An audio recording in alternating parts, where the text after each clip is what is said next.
And we are live. Oh, that was a good vocal. That was a good vocal. That was a good vocal. That was a good. I ain't gonna hold y'all. What's up, y'all? We back in the con. DZ. We had a good fucking week too. Listen, the energy is rising to the top. Okay, what's up, y'all? What's up? It's episode 36 now. Yes, ma'am. Yo, we keep growing. We showing and we growing each and every time. But you already know, back in the condo, Reasonable Dialogue Podcast with your favorite girls. I'm DJ Miss Milan. And young Snead. Thank y'all for rocking with us for this long. You know, we got a long year to go. Listen, we got a journey. This is what did Nipsey say? It's a marathon, right? It's a marathon, baby. So we gonna keep this marathon going as much as we can keep this marathon going until the grave call me. That's when I plan to stop. I don't know about you. But how was your week, girl? My week was really good, sister. My week was really good. I've been working. Like, today is the last day of work, considering that I consider the podcast episodes like work days for me. So today is like my official like last day of work. When I say I was working every day for like the last 2 weeks. But it's such a blessing. And I think I got like people say like a second wind. I'm probably on like my fifth wind of life right now. I'm gonna be real because I just feel so amazing at the fact that I get to live this life. I'm feeling very gracious and very in a appreciative gratitude sense of life. Like to be able to really do what I do and travel and meet people and people want to meet me was amazing. I was in Missouri for the first time ever. I got to DJ out there. So shout out to Strawberry Bounce, KV, who was throwing this amazing Pride weekend event. First of all, shout out to the Pride. You know what I'm saying? Be who you are. I love y'all. Let me tell y'all, I am an ally. I know people see me. And, it's very, very flattering that y'all think that, I am a scissorer. I really think. Wait. What? Yeah, I didn't know. The rumor is the girls think that I like the girls. I think it's cute though. I think it's so cute. I'm like, do I give off that vibe? Do I give off like, I want your coochie? Like, I don't know. It's so cute. But unfortunately, I like men, y'all. I don't know why, but I do.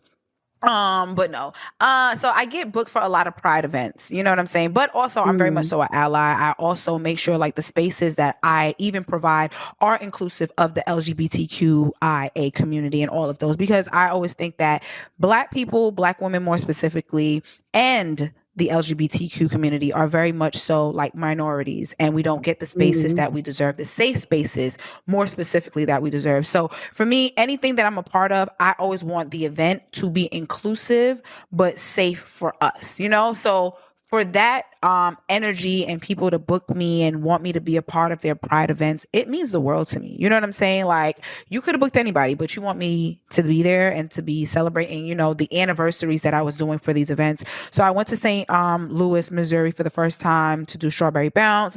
And then I actually came from LA.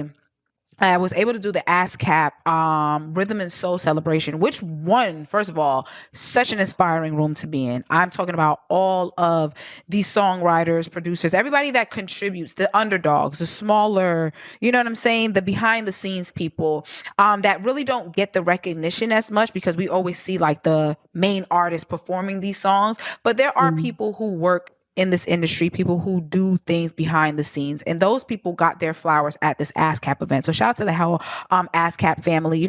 I was very inspired, said in a few years that would be me coming up, getting my own little, my own little trophies, my own little awards too, as I'm dabbling into more of the artist lane, DJ lane, et cetera, et cetera. So just being in that room and seeing so many great people receive their flowers. Leon Thomas, he received the biggest award of the night. I think it was like I forgot the title, I'm gonna be real with you, but he received the biggest award of the night. So it was really good to see him and hear his story, being with ASCAP for like the last 16 years of his career, starting off with them and now to be like as decorated and as well known for what he's contributed to music, especially more specifically in the R&B space.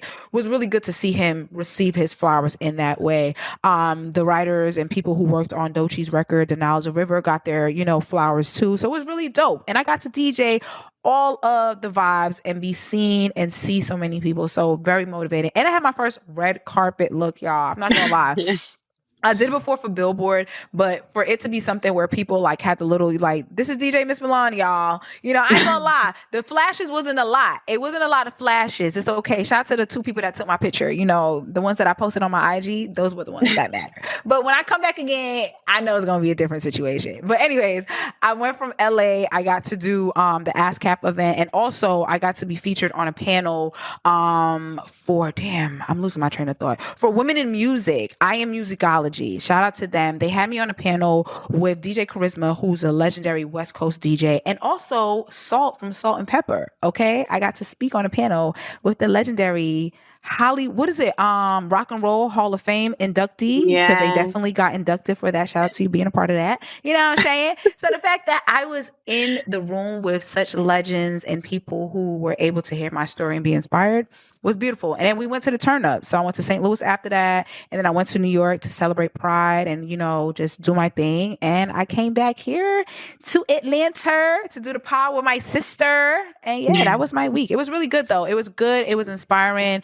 It was like, it put a spark in me to really go and achieve everything. Like, we have this one life, y'all. We got to really go for these stars, further than the stars, actually. So much out there for us. But yeah, my week was really, really good and inspiring. What about you? I love that for you too. I feel like every time I'm seeing your story, you're in a different city. I am. Literally. I live on a plane. Love that for you. I live on a plane. Delta, hit us up. We gonna need that sponsorship soon. Thank you. But I feel you though, as far as like, I know we're going to get into it later, but seeing Tiana Taylor be recognized by Janet Jackson and then them do like the recap of the year and the years that she's had, super inspiring, because it's kind of just like, why do we limit ourselves so much as women, particularly in music? Like, there's so much we can do in this space. And I feel like we often, I wouldn't say are intimidated, but we're like, we don't want to be seen as flighty, where it's like, this person they doing this and they doing that, and like they need to pick a thing, but also like, why the fuck not? Exactly. I feel that. And I've always listened to you know, I know people are, you know, indifferent of him nowadays, but when Kanye said do everything in his lifetime, he was not wrong. He was not wrong when he said that. You have to do everything in this lifetime. You have the ability, the gifts, and also, as you said, we're going to get into it with the BET Awards. I think, like, you know, that her as an example of the multi layers that she has. She even said she's graduating culinary school, which is a funny thing that everybody in the industry right, they all cooks now. Everybody want to chef it up. What's wrong with y'all? But yeah, I like that though. But I had a really great week. I don't know, I just feel like I had a lot of productive things happen. Like, I interviewed Masego this week for his album. That was like so exciting. It was very full circle, to be honest. I always wonder. He is a vibe. Okay. I hate to use the word vibe, but like, he really is. Like, for some reason, I had this like perception of him being like this like kind of arrogant asshole, but he was so humble and like down to earth. Very like, he had this soothing energy about him. Very like, he was welcoming, and he was in our space welcoming me. Like, it was dope. Yeah. And like, we just like, he was very open and vulnerable. And I will say too, like, I have to give myself a little credit, because I feel like it was because the questions I was asking him gave him the space to feel safe enough to answer some of the stuff that we were talking about. Yeah.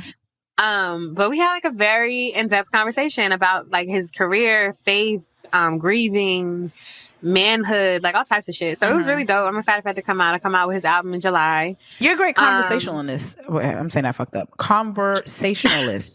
So that makes sense. I appreciate that. So yeah.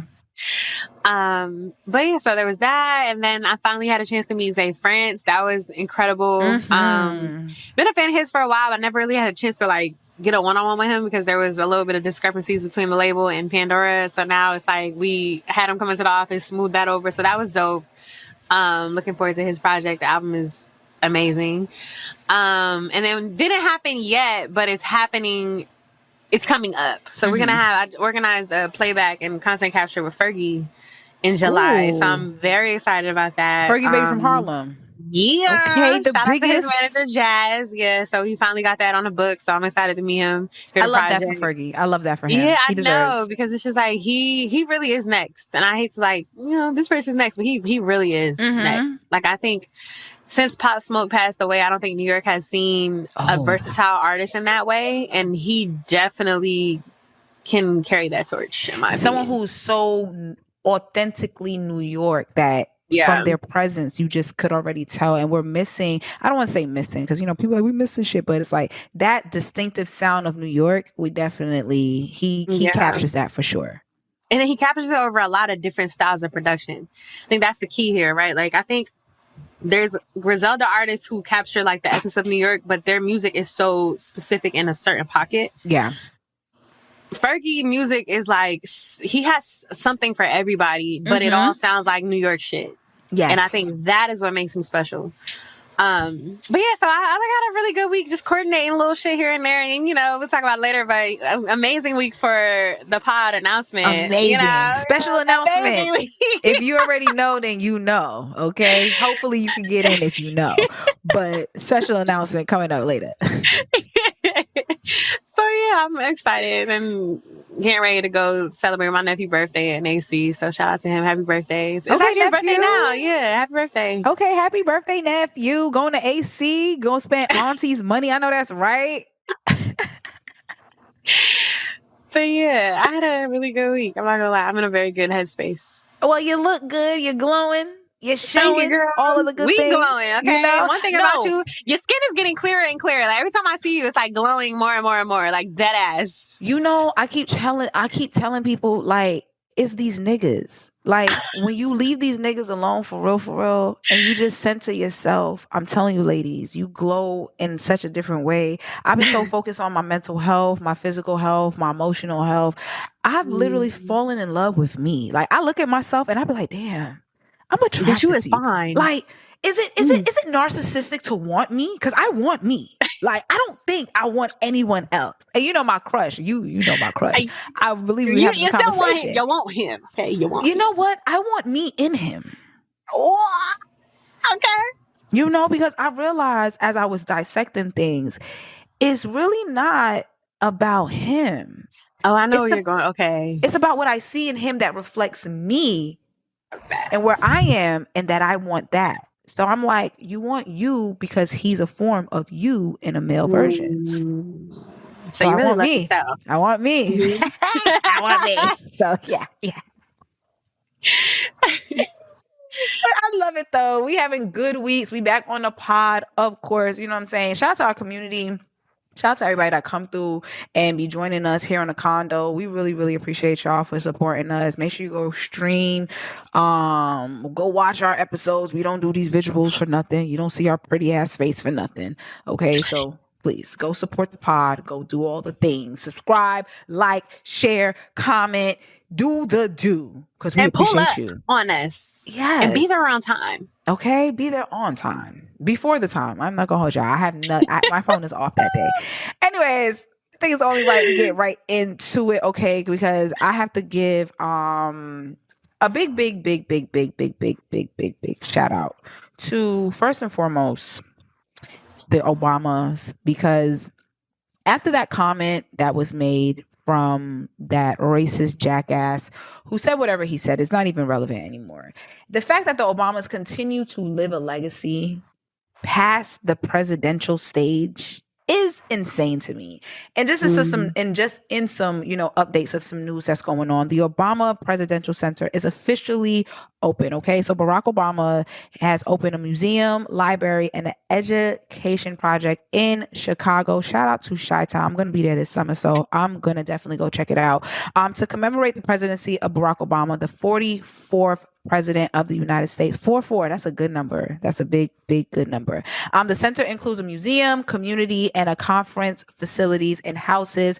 The nonprofit of the Obama Foundation was opened on Juneteenth. So I think that is very significant, considering that the president always wants to put his name on things without doing anything. You know what I'm saying? The fact that Obama has come through and said, listen, I'm going to do this for my city, because he's from Chicago, right? I believe Obama's from Chicago. So for him to do this in his own city of Chicago and have his name on something, I think is amazing. And considering that the funds for so many of these libraries and educational spaces are always being cut and gutted, the fact that he's like, I'm gonna take my own resource, my own money, and put into the community, that's very important, and we need more of that. So shout out to the Obamas. I just thought that was like important to mention. I also want to say too, like, I won't get into it too heavily, but if you have not seen Michelle Obama's speech, and it was like a really long love letter to him during that ceremony, please find that on Instagram, TikTok, whatever you use, and just listen to it, because the way she spoke about him was just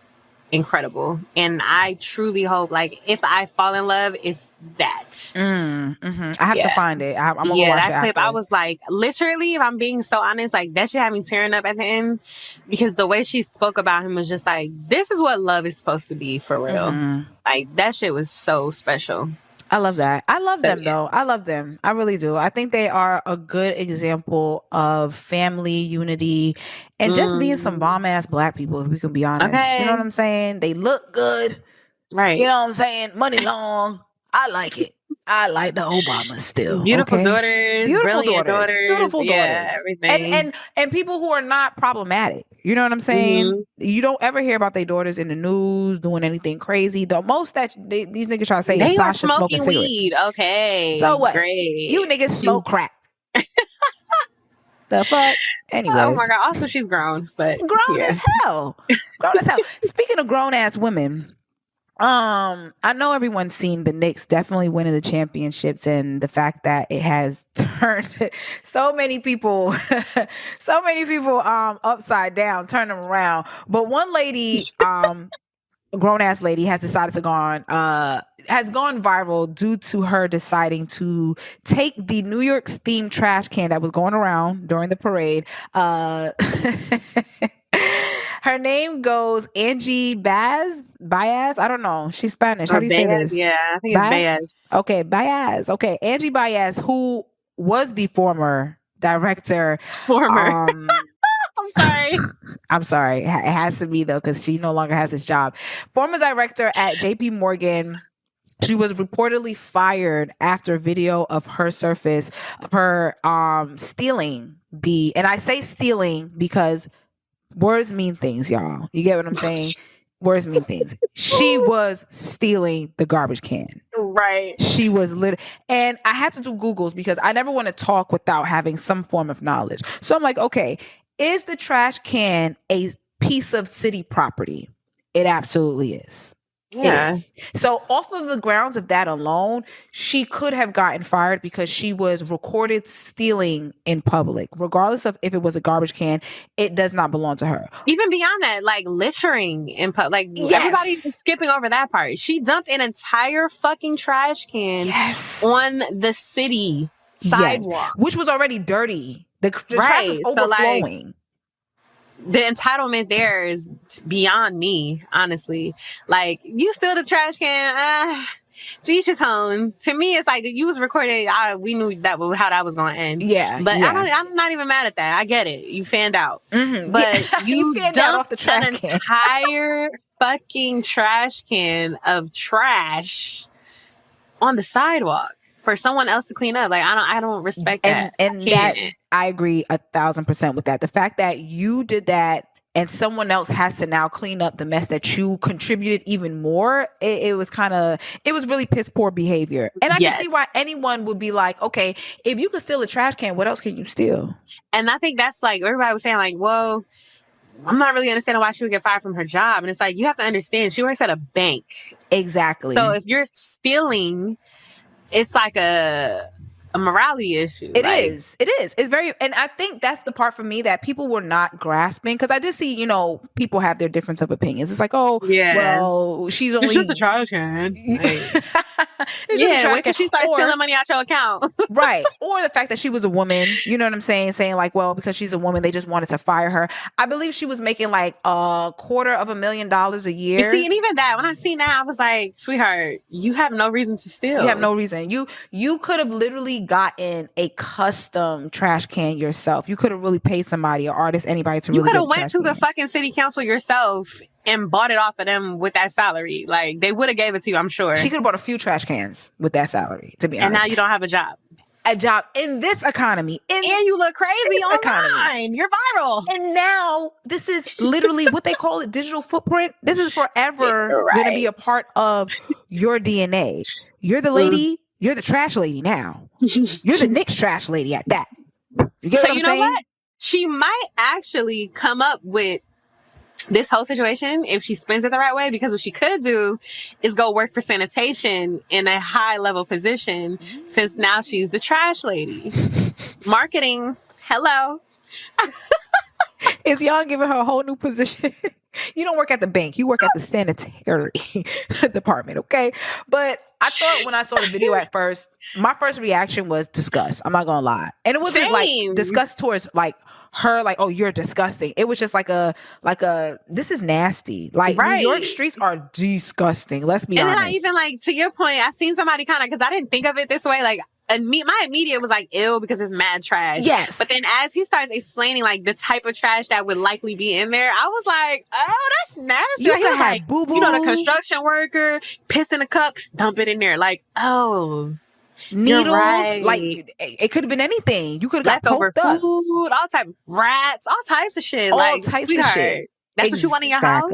Exactly. And for me, that's another thing. Because even me, on a regular, when I come home, my shoes is off at the door. I don't even walk in my house with my shoes because I was raised a certain way. But I see why. You know what I'm saying? I don't walk in the house. And then on top of that, I'm taking off my outside clothes. So I'm not even going to lay it on my bed, my clothes, you know, with my outside clothes. So I often wondered, when you did get it back, you had to have put that in your car. How did you get that home? How did you get that trash can home? Like, and then where did you put that trash can? Did you leave it outside or did you bring it inside? Doubt it. It's definitely inside. The way that you held it, you look like you put it in your back seat. Definitely. No cover, no nothing. Like, just straight trash in the back seat. And then when you got home, you probably put it in your basement. Because I know you got a basement. You make $250,000. You got a basement, son. Oh, so you probably took that shit, put it in your home, unsanitized. Like, the Hanifa disease is probably still in there along with COVID. And you just took it. And you took it home. That's how people get sick. Sorry to that woman. That's how people get sick. But it's unfortunate, of course, that she did lose her job, but she did still, ladies and gentlemen. And that's the point of why she lost her job. She's in a high level position. It's not like she's like in a mail room. You get what I'm saying? You like the director. You got the director name. Like, people, I'm sure you got a desk, you got an office. You probably got your own like extension line. Call 411 to hit her directly. You get what I'm saying? So you have all of these things. And then the funny part about it is that they came out with selling the actual trash can. I was literally going to say, shout out to Mamdani, because they flipped that into another opportunity per usual. You know, that's his bag. And literally, they're now selling the trash can. And they're affordable. So it's like, super if you would have affordable. just waited. Like $160 something, I think. Yeah. Like, I mean, shit, I'm finna get a trash can my damn self. I don't know where I'm gonna put it. And I think the ones on the website look better than the ones, I'm pretty sure, that were outside. And that's what I seen somebody say that. They said that the ones that was on the street wasn't like even fully like official. You get what I'm saying? Because she was like, they were still like the old, it looked like they just spray painted it. This one that you have is this like, is like an official merchandise item. Yeah, a collectible, like, if you will. Brand new, clean, never had shit in it before. Like, I don't know, girl. I don't know. But I wish you the best. I hope she could definitely spend it, because we do live in an era where people get fired for shit and they could literally spend their life in a way. I know you can't work for corporate. She's going to be a director in sanitation. Just wait. I don't even know she would get that job just because you a thief. You a thief in my eyes. You still, I can't trust you. And then she left trash on the floor for sanitation to pick up. Exactly. So that kind of puts a little, like, if I was working at sanitation, I'd be like, fuck that bitch. Like, matter of fact, you the garbage lady. Go pick that shit up. You know what I'm saying? So I'll be real with y'all. I kind of agree with her. I don't agree with anybody losing their job. Let me say that. I don't agree with anybody losing their job. But under the circumstances of how she lost her job, a spade is going to get called a spade. You were recorded. And then we live in a high surveillance world. You get what I'm saying? Cameras are everywhere. Whether it's the camera, lucky it was just that. I feel like if it was a black person, that would have been some whole other shit. And that's another thing why I'm kind of like, you know what? It is what it is. Because if it was, like you said, it would have been a bigger deal than he would be in court somewhere, like, for theft, 90 days in jail, all types of shit. Like, all types of shit. So I kind of think her losing her job is the least of the biggest problems, unless, you know, anybody decides to do anything else. But I don't know. You'll be all right, sister. She'll be all right. I hope she saved some money. Oh, that salary she should have. I hope she did, to be real. But anyways, Speaking of Mamdani having a great year, the Knicks winning, this nigga's winning, he just don't stop. He just really don't stop. I thought it was important to mention this because, you know, New York being one of the most expensive cities in the world where people literally cannot afford to live anymore, at least. The fact that Mamdani has come in and has made the promises, made good actually on the promises that he said he was going to do for the people is why he is shooting all shots and also executing all shots. You get what I'm saying? Like for him to come into office, because a lot of the politicians, especially when you get older and you realize like the world is a stage. Like it is a stage. Yeah. Everything that we think is like, oh, this is like, oh no, this was probably plotted, planned years ago. But the fact that he is doing certain things and keeping his word on certain things, like when we seen him, you know, actually going out and fixing the potholes, going to these buildings who haven't seen the, you know, their own landlords taking care of things and then making sure that the landlords do the right thing. This recent thing that he's doing now with the rent freezes in New York City was passed by the board, voted 7-1 to approve a 2-year rent freeze for approximately 1 million rent stabilized apartments, which is amazing, especially in this economy, because landlords do be trying to do the most, raising rents like $2,000, $3,000. Like rent should never be raised if the economy and wages aren't raised. I'm sorry, that doesn't make sense to me. And how do you want somebody to afford that? Developed more. I think that's another thing. It's like they be raising the rent, but haven't fixed anything in the apartment buildings, and then it's like all this shit falling apart. What are you raising the rent for? Hello? You ain't fixed nothing yet. What we paying for? Elevators still out, pissy ass hallways. Like the fuck? What are you talking about? Like there's like got to be guidelines around that for real. No, there should set in place absolutely be like the government, because I feel like you can't just be raising rent just to make more money. Like that's insane. That's insane. And a lot of corporations, I feel like, have been doing that because they realize that honestly, the people are not going to do anything about it. The people are just going to accept it because we're fucking sheep at sometimes, you know. I don't know. I think it's more layered than that, because it's like I've seen a conversation about this too, where a lot of people would do something about it, and some people even would find another place to live. The problem is once all of that shit adds up, you end up spending more money moving into a more affordable building. Yeah, that's true. Rather than just staying where you at and paying them more rent. That's true. Because now you have to break the lease sometimes, depending on whether the lease is it's up or not. Broker fee, depending on what state you're in. Yeah. Month and a half rent. You paying like $6,000 to get into it. That's the whole rent for like you could have just stayed where you was at. That's true. That's very true. You know what I'm saying? So a lot of people don't, because it's like they think about everything you got to do to get into the new spot, and then that's a very valid point. More. That's a big reason why I haven't moved yet, because I'm dreading the whole process of newness and fees and this and that, and you got to pay first, second, third, last. Like, oh my God, please leave me the hell alone. You know, I get why people will stay where they are, to be honest with you. So I do agree with that completely. But this will make it a complete and very grand, I would say warranted win for New Yorkers, because the fact that they've had a terrible mayor for some time, you know what I'm saying? The one earring, hookah smoking, ugly nigga that was once running shit no longer does it. And the fact that Mamdani is pushing buttons is just telling everyone that these politicians, they work for us at the end of the day. That's how it's always been. We don't vote for you to just pay you to do nothing. You work for us. So once we continue to have that mind frame and put people in office who want to do things for the people, we're going to be a better place. But shout out to Mayor Mamdani. I think that's amazing. You can't increase the rent, do anything for the next 2 years for New Yorkers.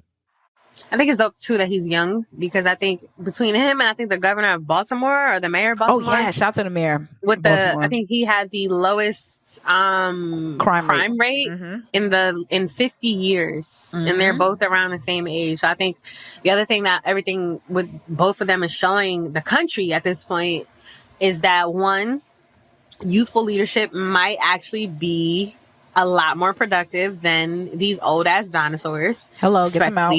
Hit the grave. And two, these people have the power to do everything that they say they're going to do. And if they're not doing it, it's because they don't want to do it. They don't. Because I think everything that he promised, Mamdani, he's now followed through on. So it's like, it's been 6 months. Yes. It hasn't been a year.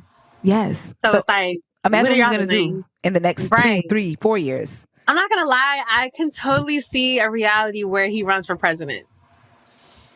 I think the reason why he technically can't is because he's not fully a citizen or something. I don't know the background. I don't know. One of our community members will give us some make this shit education. happen. But wasn't Obama completely I don't know. I'm sorry, but I need a Mamdani presidential election because baby, he will win by a fucking landslide. And that's the thing. When people get to realize that, when you actually do right by people, the people will do right by you. Yeah. It's gonna be amazing. And Brandon M. Scott is the Baltimore mayor. So shout out to him. Shout out to him. And he's black, by the way, y'all. Yes, super black. He wears a fro. That's how black he is. And he was elected at the age of 36 years old. Okay, so that means the work can get done when we're younger and more intentional about it, like you said. So I agree. So shout out to them. I just thought that was an important thing for our community to hear. You know what I'm saying? Change has been coming, y'all. Hallelujah. Okay. I guess we could get into some of these recent updates that's going on in music. You know, we wouldn't be the podcast if we didn't give y'all some sad news. We wouldn't be the podcast. We have to. But unfortunately, we lost Tay Keith, legendary producer. He passed away at the age of 29. After being found unresponsive in his Nashville apartment on the 18th. Authorities have confirmed that there has been no foul play, and the official cause of death is still pending. So we don't actually know what happened. We're awaiting the autopsy results, but he is gone. And I don't know how I feel about it because I just feel like every time the culture has these high wins, it's like something incredibly like tragic happens. I think I was saying that to you before, but I can't remember what the other thing was because it wasn't this, it was some other shit. Yeah. And now it's this. And it's just like, damn. It's a lot. And I think that it happening so suddenly too, you know, like we haven't heard, of course, because we're not in nobody's business, but we haven't heard of him having like any health issues, scares or anything like that. Or drug issues, nothing. Yeah. Like, so for him to just be He's just gone. Yeah, it's like, what the fuck? I remember when I seen on my timeline, I swear to God, because I was in a group chat, like, yo, is this fake news? Like, no, he's gone. Like, oh my God. Yeah, that was, and to be 29 years old. And on top of that, him having the accolades that he's had at his age. Yes, at 29. Like, literally changed hip hop. Like, literally changed hip hop. Like, Tay Keith. You know what I'm saying? Like, I always love his music and his contributions, of course. Sicko Mode, Jimmy Cooks, Drake and 21 Savage. Of course, he did the Beyonce, Before I Let Go, Look Alive, which was like, you know, super viral, Block Boy, Jay. A lot of different contributions that he's had. Sexy Red's Pound Town. I mean, the reason why Sexy Red even is relevant right now is because she had the viral song with Tay Keith. You get what I'm saying? And I don't know their situations, their dealings. I'm sure it's label shit, not personal between the artist and the producer. Because I did see some things about that, but I don't think that's relevant anyways. Yeah. I just feel like it's sad that he's gone, and he still has so much to give to the world in his music endeavors. So R.I.P. Tay Keith, you know, R.I.P. Hopefully, you know, his family and his loved ones can find some rest that he is eventually, you know, in a better place.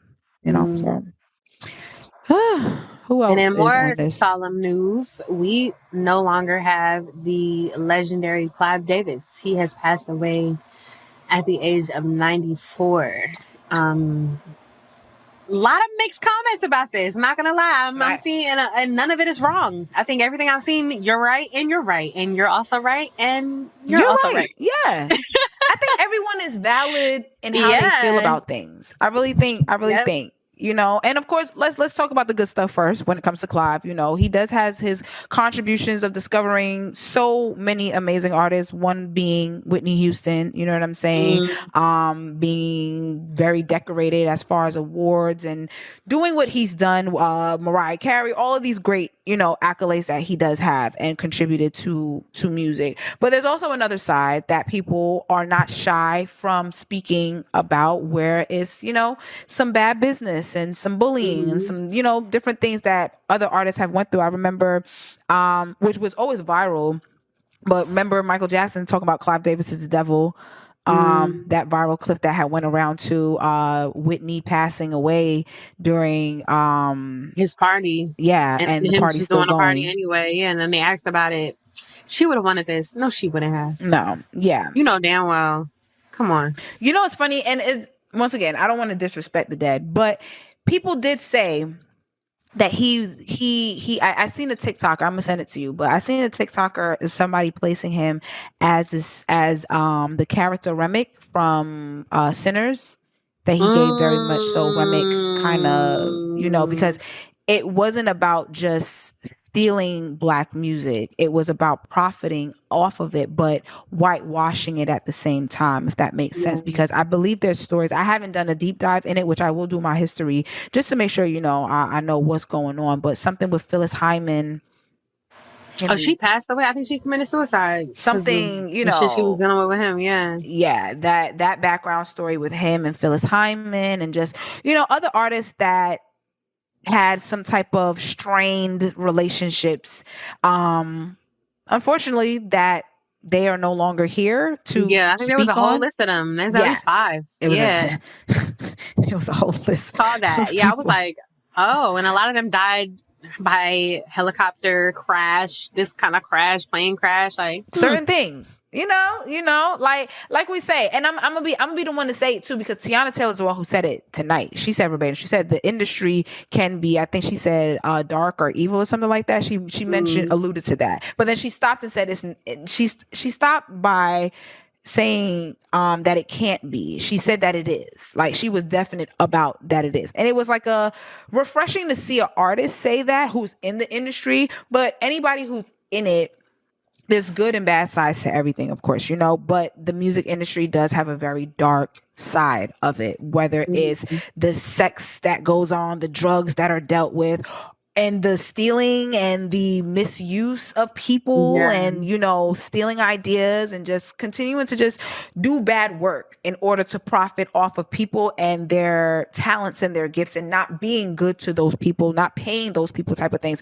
So, like I said, I don't know all of the bad things. I have seen people speak up about it, saying now that him dying kind of makes whatever NDAs that were potentially put in place. I was curious to see what kind of stories come out now. Very curious. Very I think curious. too, like, another thing that I wouldn't even say is getting lost, because I'm seeing people talk about it, but I think one of his, like, part of his legacy on the negative side is how much predatory shit he essentially ushered in. Like, a lot of the predatory practices that are poisoning the industry now are things that he started. Yeah. Did he? Hello? His mentor? So I don't know. It's like there's so much to his legacy. And then even outside of that, yes, he contributed a lot to Black music, but I hate that. Not that I hate, but I don't like the way the conversation around him is like he is this, like, God. Right. God in Black music. Like, he also did a lot in white music. Mm-hmm. Like, I think people hail him the way that they think of him in the way that Clarence Avant actually was in the flesh. Like, that, the way we talk about Clive Davis is how we should talk about Clarence Avant more. So that's not to say we don't talk about, right. Like, he really was the Black Godfather. Yeah. And he was knee deep, chin deep in Black music, and that was his bag. Whereas Clive Davis, I think he was predatory in his dealings with Black music. And that's not to say he didn't work with some incredible legendary acts, but Black music wasn't his only thing. Right. That was just a fraction of his legacy. So I hate the way that we kind of talk about him like he's like this pillar of Black music. Like, the savior who just, we wouldn't be anything without Clive Davis. Literally. And it's like, all right, y'all giving him too much. I don't like to give white people too much. I'm sorry. Right. I'm not racist. Well, first of all, Black people can never be racist, because racism, racism oppresses. We can never oppress. You get what I'm saying? So maybe prejudice is one thing. Okay, whatever. But Racist can never be racist. I don't ever want to give white people too much. I'm be honest with you. I never want to give, and it's Juneteenth still. I mean, it's black, Black Music Month. That's the other thing. When I see, I'm just like, all right, we still in Black Music Month. Let's all relax. Right. There was nobody else that contributed so much. Like, come on. Let's be for real. Like, I get it. A lot of y'all, are like have his, dick stuck in your teeth sometimes. But it's to a point where it's like, don't give that white man too much. And it is just, I'm telling you, slavery really did a number on us. It really did a number on us. Like we still exhibit so much slave-like behavior and mentalities and so many different things. But I say all this to say, he was 94 years old. Y'all know my rule of thumb. So you know how the pod feels about anything past 70. Past 70? Listen. He had a long, great life. And then on top of that, he decided to come out bisexual later on in his life too. You know what I'm saying? So you was a freak. You was hitting all corners. You was doing a lot of different things. Yeah, he probably got Diddy started for real. I'm saying. And then on top of that, people have to realize that if Clive is that big, then who else is behind Clive that's big? Yeah. So look at us sipping tea at the same time. Well, in not lighter, but more positive news that kind of starts sad. Muni Long just recently did an interview where she shared that she had a double lung transplant after doctors said that she only had a week to live. Insane. A week? Yeah. Insane. And the crazy part about this, right? So, and it's like, in hearing the story, I'm like, yo, I was at that show. So the last show she did before she dropped from the Brandy and Monica tour, she was very, visibly ill. Like, I remember I forgot who I talked to somebody about this shit with, but she literally could barely stand. Like, her dancers were holding her up at certain points throughout her performance. And even with that, I'm seeing people comment about how whack her performance was. Like, she was doing too much, not enough singing. Like, it was just a lot of people, kind of joking on her. And it annoyed me because I'm just like, yo, she's there. You can tell when somebody just sucks versus, she clearly is sick. Like, the girl can't stand. Mm-hmm. And so I just really wasn't jacking that. So just to see this is what happened, it's like, yo, y'all was making fun of this woman. She had a week to live during that show. Wow, that's so crazy. I did not know. Me, I say this is kind of positive news because for me, what the takeaway for me was how dedicated this woman is to the craft. Imagine you find out you have a week to live and you still get on that fucking stage and perform because you're that passionate about music that you need to spend your last week doing the thing that you love. That's a different kind of dedication. And I really have so much respect for her. Granted, I would not have suggested doing that. Yeah, absolutely not. But I think just now knowing this background story, to me, it makes me respect her so much more because it's just she literally could have been on her deathbed. She was on her deathbed. We want to be blowing, frank. She was singing down. Granted, if you want to be unbiased, the performance was ass. It was just girl, for all this, you could you should have, because it was so she was so sick that it was just hard to watch. Yeah. But the moments that she could kind of sing through it, she was singing her face off. I'm like, damn, bitch, you was doing all that with a week to live. It makes you think different. Yeah. No, granted, it was ass, but she was dying. I have to be honest. No, but respectfully, I'm just y'all. She's clearly sick, y'all.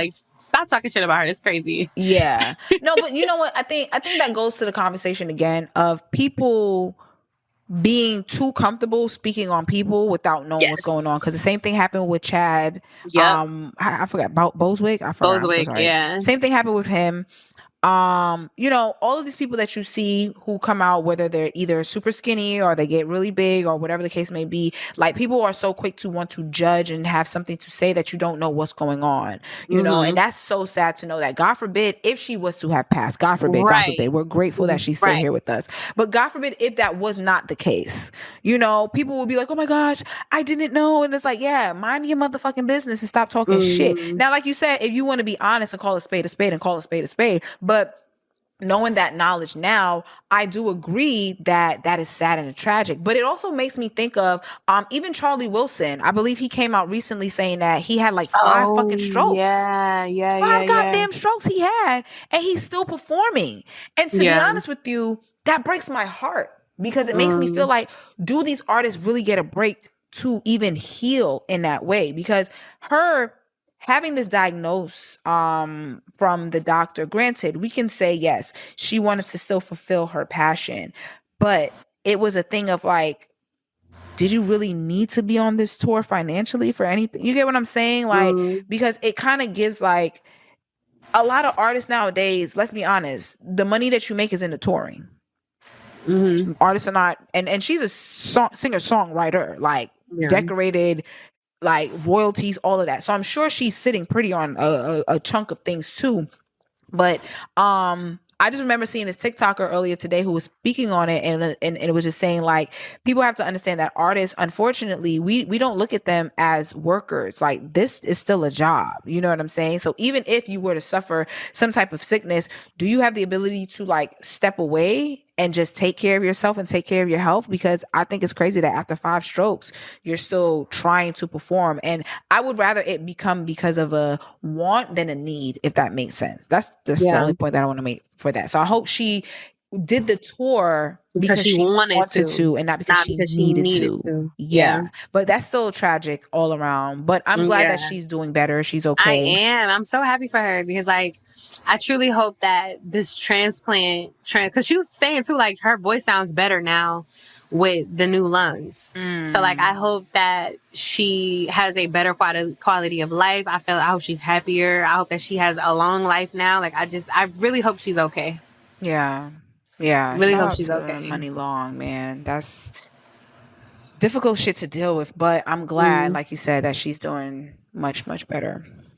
Anyways, what else we got on this docket here? B2K versus my baby daddies. Pretty Ricky. Okay, so you was a Pretty Ricky girl growing up. Girl, love. To this fucking day, there is not a song on Blue Stars that I do not know front to back. Like, when that shit come on the car, bitch, I'm the 6th member. Like, what are you talking about? I am Pretty Ricky. I'm Pretty Tatiana. What are we talking about? Like, bitch, what?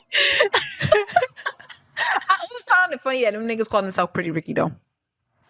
Because only like one of them was cute. And he was questionable. I was literally saying that in my mind. Very questionable. Everybody's questionable. But they really had niggas in the basement grinding. Like, no, the amount of videos that came from that era, girl. Oh my gosh. What is Somebody posted one, I was like, yo. The viral YouTube videos of niggas literally humping the floor. That shit was so funny. Like, we really lived in a different time. No, we did. We had fun though. We had fun. So for those of you that don't know, of course, B2K and Pretty Ricky had their versus battle. It was announced like a few weeks prior that they were gonna have it. And some people were like, this is gonna be very short. Because me personally, I'm gonna be honest with you. I think I underestimated Pretty Ricky a little bit because B2K was the more commercial artist, if we can be honest. You know what I'm saying? Like, Pretty Ricky does have hits, but Pretty Ricky is also, for me, in just my opinion, gave off more of a niche kind of artist. You know what I'm saying? Like, interesting. Yeah, B2K for me was more commercially successful. You know what I mean? If that makes sense. So it's like, I didn't think that Pretty Ricky would be able to match up to B2K. But as I went through the discography, I started playing songs and saying, okay, me and my homegirl was talking. I'm like, okay, I'm like, and as I'm listening to Pretty Ricky, I got to a point where I realized, they B-sides is better than a lot of B2K hits. Yeah. Like, B2K never had a chance. I'm so sorry. And then we got to consider the fact of the type of music. Grown versus teenager. Because B2K was very teeny boppy, you know what I'm saying? Where Pretty Ricky, you want to fuck. You want to fuck.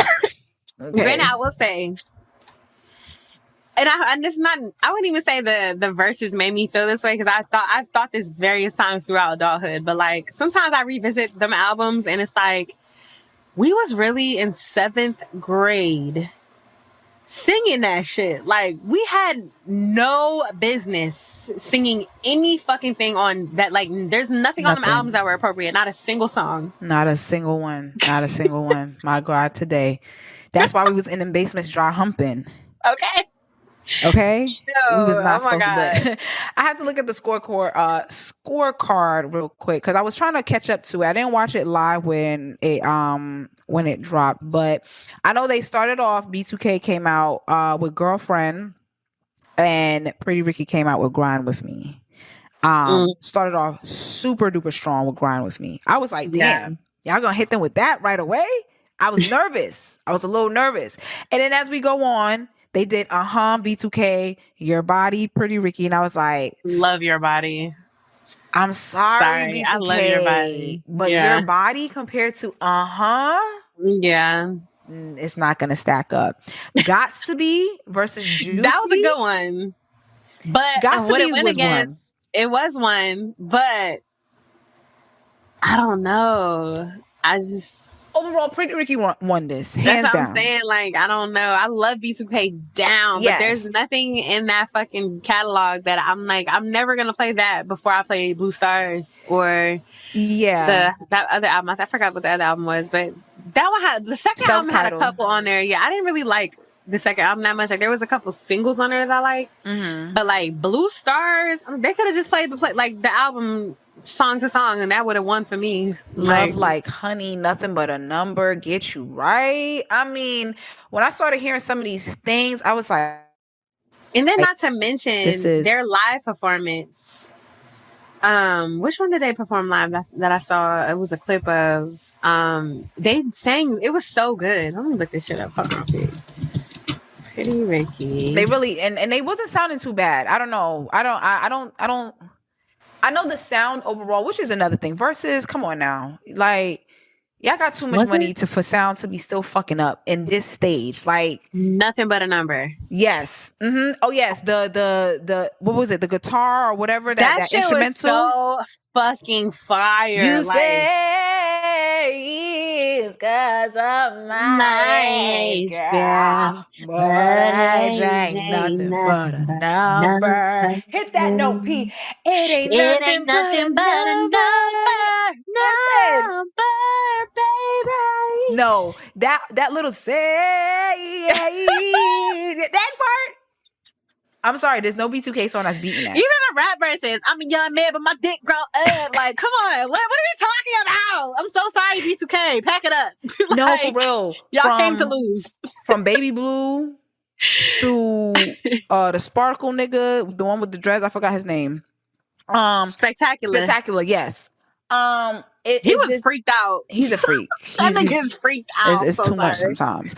But I would say their stage presence was really good. Their stage presence was really good. I think like they could. Baby Blue too. He surprised me. I was like, okay, run the verse back. You're right. Do it again. And you know what? I'm not gonna lie. I'm not gonna yai. I love that scene with him and his jailbird girl. I love it. I do. When she was twerking on him and she that part, I ran that part back so many times because the ratchetness in Love was so high. I loved it. I really did. I love it. Like, yes, go support your man. Both of y'all got ankle monitors on as the feds is watching y'all on Also, verses. It's very on brand. Like, this is the type of shit that's what they are. You knew they was on. Like, come on. They love big ghetto booty bitches. Right. Yes. It was all in the videos. We were there. Like, so I say all that to say. And then on top of that, I did appreciate, from what I did see, Pleasure P was not trying to make it about him when it came to, because a lot of these songs, they're not solo songs. They're group songs only. The fact that Omarion had to go into his own personal vault, I think that was a little distasteful to me personally, because you already had a versus where it was just you. Yeah. So which also just means y'all catalog is not that strong. You felt like you had to go into your personal bag to go up against this group in a group versus. Why are you playing your singles? I'm saying, I think... To me, that means y'all lost. Yeah. By default. Yes. Yes. Unfortunately, B2K, you lost because you had that song performed twice. And you still lost. Because the first verses, I'm sorry, Mario smoked Omarion. The first verses. Knew that was gonna happen too. I'm so sorry. Vocally, everything was like, damn, you're the dancing nigga. We see that now. We understand that you got away with a lot of shit because you're the dancing nigga. So nobody was really paying attention to your vocals. We was paying attention to you doing all this. So we didn't know. But now that we heard you, we said, oh, you're not the vocalist, honey. He had some alright shit though, because O was one of them ones. Okay, yeah, O was one of them. But I'm not discrediting his singles. Yeah, but he definitely was the dancing nigga. He's not no Mario. No, he's not a Mario. No, and then it just didn't make sense for him to perform his solo joints, considering that it was about the group. And like you said, it just showed that B2K, unfortunately, for the era that you guys had, was cool, but it's just that era, and that's it. Yeah, that's it. Pretty Ricky is for the grown folks, and that was obviously shown. I love that for them though, because their catalog is timeless because it was for the grown folks. So it's kind of like they caught us at the right time where we understood what they were talking about, even though we shouldn't have been talking about it. But because we were growing into ourselves, this music could stay with us because it's not teeny bopper. It's like, yeah, and we are going to high school. We grown now. Like, yeah, and the age ain't nothing but a number. What you talking about? Yeah, no, we were evolving into like, mini adults. So it did sexual make beings. Because you're going to be an adult longer than you're going to be a teenager anyway. Yep. So that relatability to teenagery kind of, would you be my girlfriend? Girlfriend. When a nigga talk about, now let me lick on your pussy, let me hit you. That's a difference. Like after prom? Okay. After prom? Yeah, okay. Let's do that. We popping that pussy. Yeah. Okay. But shout out to the fact that we get to see people that we love growing up in high school, elementary school, whatever it may be. We get to see these people still get their flowers to a certain degree. So that for me is a part that I enjoy. And they are funny as fuck. I'm not gonna lie. Pretty Ricky was cracking me up. Okay, them niggas is hilarious, but I did enjoy it. I did enjoy what I did see so far. But yeah, B2K lost. I'm sorry. Anyways, you want to talk about Double XL's 2026 freshmen's list? Yeah, let me put this list up real quick. Hold on. Let me see what they got here. I'm trying to pop up because I know they got a whole bunch of. Is Chris Patrick on it? Yes. Okay, so Double XL released their 2026 freshman list, and the one and only, shout out to Chris Patrick because we had him on the show. If y'all didn't hear that episode, double back and check that one out because it was a live episode too. We gave y'all a special episode. It was live on Spaces and then we uploaded it to the pod. So check that out. Our very first live show. Long overdue for him. For those who may or may not know, I've been supporting Chris since like 2016. So to see him finally get his flowers is like incredible because like niggas knew, but now everyone knows. So shout out to Chris Patrick. Belly Gang, Cushington is also on this list. I'm a little old. He looked like the white Drewski. He does. I want to Drewski like use him as an example to do that skit. I wouldn't be surprised. Slayer is also on this list. Shout out to Slayer. I'm very familiar with him. I've heard him. I haven't tapped into his music. Shout out to Lizzo. We gotta have him on the pod. I'm actually very, very proud of Lizzo. That is deserving. He's managed by one of my good friends. Shout out to them and the team. Lizzo is very young, so I think this is an amazing look for him. Because I think this is his maybe second or third year in the space, and to be dominating. Yeah, oh, wow. Like he's like I think 20. He just turned 21, I believe. Wow. Right. Like he's been doing music, but like he just kind of made his entry into the space. I love that. But he's gotten a lot of incredible cosigns. He got a lot of great things coming up on the horizon. Like he's just making a lot of big waves because he's just that good. Because he's not doing the antics. He's not doing no TikTok shit. Like the nigga's just really smart and makes really good music. So shout out to Reezy. Album just came out and he just dropped tour. Love it. We gotta go to his tour. Live, definitely go to his tour. Trim, shout the princess. Trim. Listen, I'm gonna be honest with y'all. I'm gonna be so honest with y'all. I like Trim. I do too. I like Trim. I want to talk on that floor. Okay, I like her, and what I like about her the most is her confidence. Her confidence coming out on some like, I'm the princess of rap, you bitches. And I don't even think she say it like that. I don't even think she be on some like, you bitches can never. I think she just be like so full of herself. You know, that's what it kind of gives a little bit. It feels like she be talking about y'all bitches. But if you felt like you got hit, then maybe you might be the dog. You get what I'm saying? But her confidence is exactly the type of confidence that you need to have, because you have to have that type of mentality like, yo, I am this, I'm her, I'm this, because people are going to try to tell you that you're not. You know what I'm saying? So her confidence already coming out the gate. Super young too, only 19 years old. I think she's 19. Yeah, literally only 19, and it has rose so quickly from her, you know, inception of her doing this music thing or whatever. I'm proud of her and I'm happy for her, and I think XXL got it right by putting her on this, especially considering, you know, she's from South Carolina. I know people always compare her to Nicki and, you know, the mannerisms, et cetera, but you know, there is Buster, there is Missy, there are different people out here, y'all, that are animated in their rapping. I get it. It does. Sometimes I be like, ooh, girl, you saying cookie a lot. Like, I'm not even mad at that though, because it's like, I feel like sometimes with some of these rappers, some of these rappers are boring because they're not animated. So I appreciate that she is, and if it just like happens to look like something else, oh well. Shit. Oh well. That's what inspiration is. Yeah. Sometimes it's gonna show up looking like somebody else. Yeah. Yeah. Who else is on the on this cover? We got Trap Dicky, another one, long time coming. Shout out to him. Isn't he signed to TDE now? I believe so, actually. I think that's one of the TDEs. And he's also from South Carolina. So the Carolinas is up right now. Okay. Babyface E, shout out to him. Hurricane Wisdom. It's funny because some of these names I'm not familiar with. Like Hurricane Wisdom, I feel like I've heard that name, but I'm not super familiar. But he's from Tallahassee, Florida. Shout out to Florida. Big Florida. Oh yeah, I've heard of Hurricane Wisdom. He talks, I've heard of him, but I don't know his music. I heard one of his songs. I like the vibe of him. It's very it's melodic rap, basically, like the singing, rapping kind of thing. He does not open his mouth at all when he raps, so it's very like you got to figure out what he's saying. You need captions, but I like him. YK Niece is on here. I've heard a lot about her. Shout out to her. Yeah, I've heard a lot about her. You know what's crazy? I'm not gonna lie. If Pluto is not on this, I'm telling you, you don't win when you play dirty, y'all. You don't win when you play dirty. I don't think he is. The girl Pluto and her had like a little, you know, beef over the song Win Whammy or whatever, and Pluto kind of tried to do some you know. I don't think she's on here. I don't think she's on it either. No, she's not. So the last couple, we got Skrilla. I've heard of him. I've heard of him too. He has a mainstream viral track called Doot Doot 6'7". Yes. Oh, he's the 6'7" nigga. 6'7", yes. Okay. Yes. Unfortunately. Got it. Soso Camo. I might be saying that wrong. I don't know how to say this nigga name. Soso Camo or Soso Camo. I don't fucking know. Miles Minnick.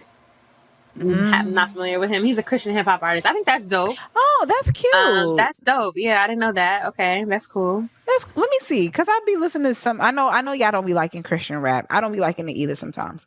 And DJ Drama's on here? Huh? I'm so confused. What the fuck DJ Drama doing on there? The famed hip hop DJ returns to XXL Freshman with a Grammy win, executive success through his Generation Now imprint, and a new wave of artists carrying on the legacy of his iconic Gangsta Girls series. Oh, so I guess he's like, I don't understand how he like. Isn't he old? I don't get it. I don't know. Whatever. I think he's on there. Is it like a role he got a book for? I don't know. It just says he's part of the class. Because it's the freshman class, meet the freshman, and he's at the bottom of the list as a freshman. I don't know. Interesting. Anyways, but dope list. I think for the most part they got it right. If I'm being completely honest, I think Fergie should have been on here. Maybe it's too soon, but yeah, great list. Yeah, I'm not mad. I'm not considering that I actually know some of the I'm like, okay, y'all did y'all thing. Y'all got it. Okay. Auntie know a little sign. Y'auntie know a little sign. You know, the young aunties know. We in the shades too. What's that song, baby? What y'all doing? And all my scamming ass niggas. Yeah. Okay, that's that song. Okay. Yeah. But shout out to Lisa Ray. You know, the OG auntie. Right. Still looking motherfucking good. But shout out to the success of the new freshman class. I think if Double XL keeps up, this type of wave of introducing new artists and things like that with this type of, they can still continue to be relevant because a lot of people kind of like irritated with Double XL and their lack of knowing who to really cultural intelligence. Yeah.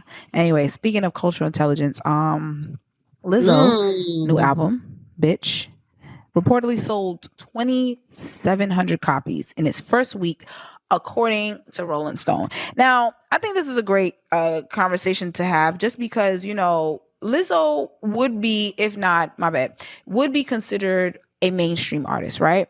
Yeah. She had great success, Grammys, awards, sold out tours, radio play, the whole nine being pushed behind her. I've seen some people have, real smart reasons for why it didn't go off, considering number one, the label that she's in, a lot of people did get fired in those departments. I believe she's Atlantic or something like that. Yeah, she's Atlantic. Yeah. So anyone who knows how the industry has operated, especially with the firing of, so many different people, layoffs and all those things.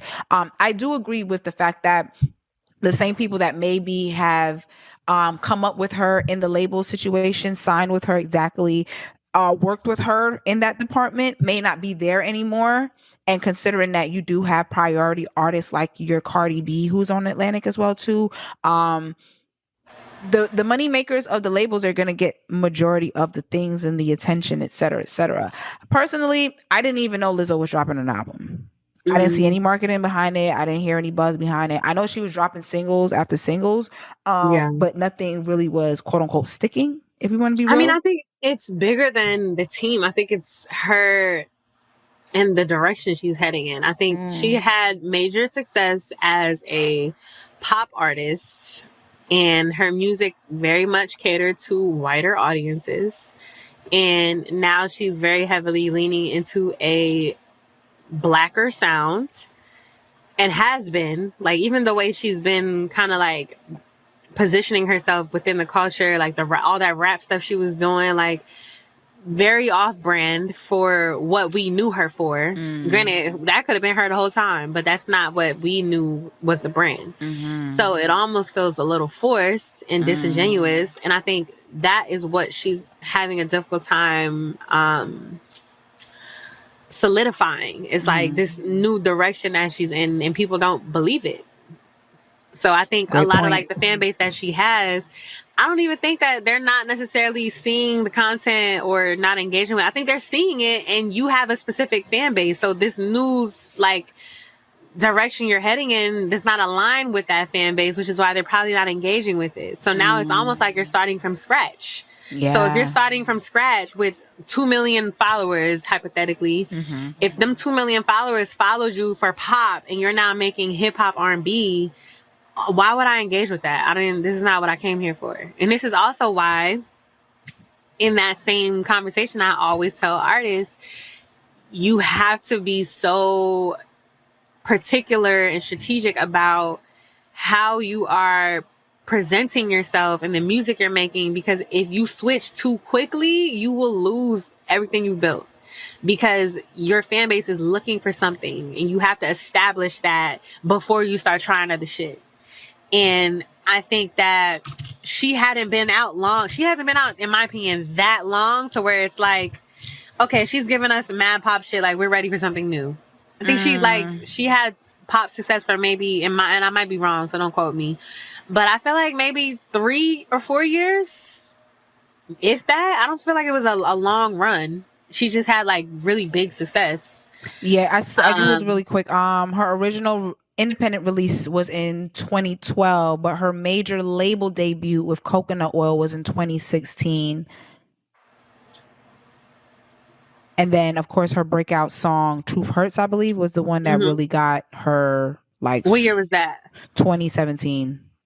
So like 2017 to like 2024 was that like?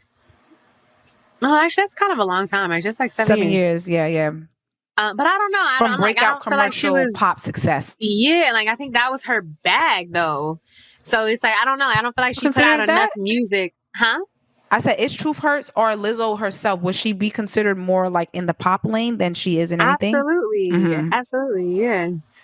Granted, like she had some R&B programming, but that wasn't R&B. Yeah. So I think that I don't personally think, like, even though like I'm not having to backtrack a little bit on the timing, but I don't think within that 7 years there wasn't enough output to where it's like, okay, she has solidified herself within this space. This is her music. Now we're ready for a shift. Like, I think she still needed to build out that pop stuff a little bit more before she's now complete. Because that's the other thing. It's not like a slight pivot. Like, the music she making now is very different from the music she was making in that era. Do you feel like she's trying to chase a Black audience now? I think so, in my opinion. Maybe she's not going to call it that, but that's what it feels like. I mean, that's what they usually do. They realize that you got to come back home, baby, because home be the ones who's going to support you, to be completely real with you. I just did some Googles. Her chart-topping multi-platinum hits, Truth Hurts, which was in 2017. It reached number 1 on Billboard, Hot 100, and won Grammy for Best Pop. You're right. Very much so pop solo performance, and it was certified diamond. About damn time in 2022, definitely got number 1 spot and won a prestigious Grammy Award for Record of the Year. Good as Hell, 2016 to 2019. I don't know why they're doing that, but it peaked at number 3 on the Hot 100. Juice in 2019, a funk pop anthem. Yes, Cause I Love You. I remember that one too. And yeah, everything else, Rumors, that was 5, Tempo, right? Yeah, 5 songs. So that's what I'm trying to say. So it's like 5 big songs. I think, like, if you think of in comparison, like a Bruno, right, who makes comparable music, Bruno has so much output in the pop space, like so much. That nigga got hits on hits on hits on hits, to where it's like, if he want to try something new, like, you're established, you can do whatever you want. Like, we gonna fuck with it. It's Bruno. Granted, I don't think his latest album is doing as well as we thought it was gonna do. And there's a bunch of reasons for that, in my opinion. Not the topic right now, but the point is, I think because he's so established in pop, he can try new shit and his fans will still engage with it. But I don't think that she had enough output in the pop space to be pivoting so sharply yet. Like, you are not that solidified to just be trying new shit, because it just looked disingenuous. So I guess my question for you would be, when is it okay for artists to try new music? Because, I guess, just playing devil's advocate, although we know the devil don't need no damn advocate, I feel like, isn't that a part of artistry, though, to explore, experiment, being able to say, okay, I may have started off in one thing, but I have a passion as a creative to do different things, and maybe the different thing can be, let me dibble and dabble more in the spaces of R&B. Because let's be honest, everything that we are experiencing comes from Black music. It's just been either whitewashed, or whatever, in my opinion. But her trying different things, is that not a part of being an artist, though? Just asking, just for conversation. And that's the thing, right? I think there's no, if I'm being super honest, I don't think there's a right answer for this. I think is case by case. And I think a lot of the case by case is going to depend on how the artist has positioned themselves. And this is why I think world building is so important. Yeah. Because if you world build a certain way that excludes Black audiences that would engage with hip hop R&B, you cannot expect them to now suddenly engage with you because you've sharp pivoted to now this is the style of music you're making. There was not a point in your career, in your world building, where you even hinted towards like this was part of your image, this was part of like your character. Like, we thought you was like the awkward Black girl who be around white people. Like, that's what it gave. Like, that's the kind of music you make. You get what I'm saying? Yeah. Versus like, there's artists who are versatile, who maybe they're not making that style of music, but like somewhere in their worlds, that they're capable, but this is just not what they on right now. They cater to this audience. Like a Tinashe? She's actually a perfect example, because Tinashe is a pop artist mostly, but she has dabbled enough in R&B within her world building to where if she give you R&B song, you're gonna fuck with it, because this is not like some like, what the fuck is this? Yeah. Like, we know R&B Tinashe, and I think it's really has to do with the world building. So I think a lot of when I'm saying you gotta like solidify, like, because that's the world you built. So that's the world you built. Solidify it before you start switching up, because this thing that you're now trying to do was never part of your world. So it looks like it's disingenuous. So it's not even for the fact that it's not to say you can't try be new creative. things. Yeah. It's the fact that the way that it's going to be perceived is not going to be in your favor, because there was no point in your world building where you hinted towards this would be something you would ever do. Yeah.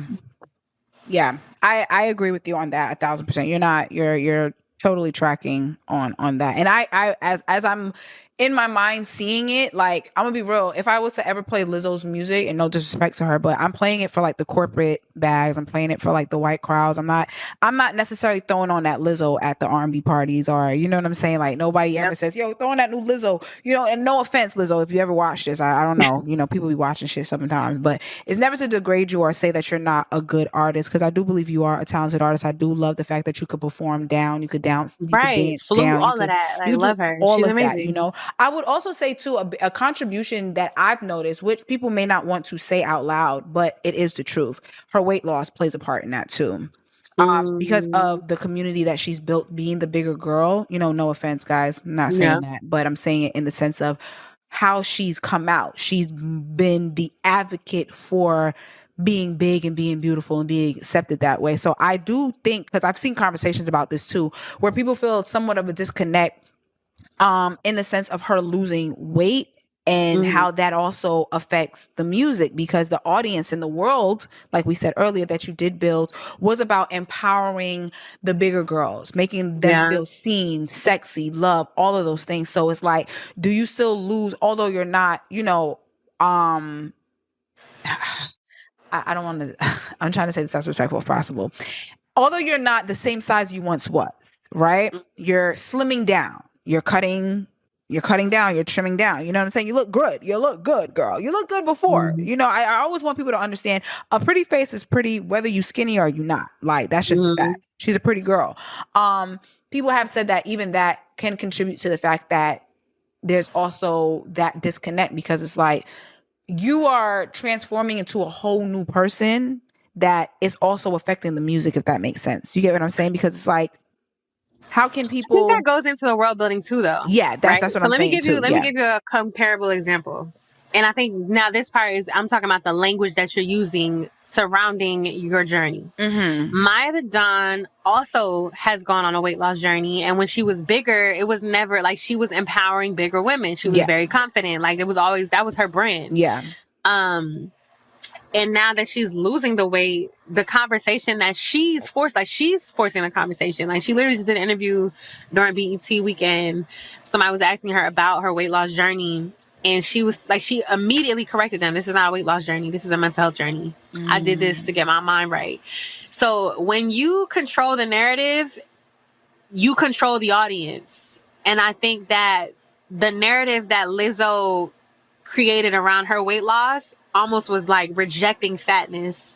Whereas Maya, in comparison, is like, when I was fat, I was still that bitch. Yeah. But I'm on a mental health journey now. Yeah. And this is part of that.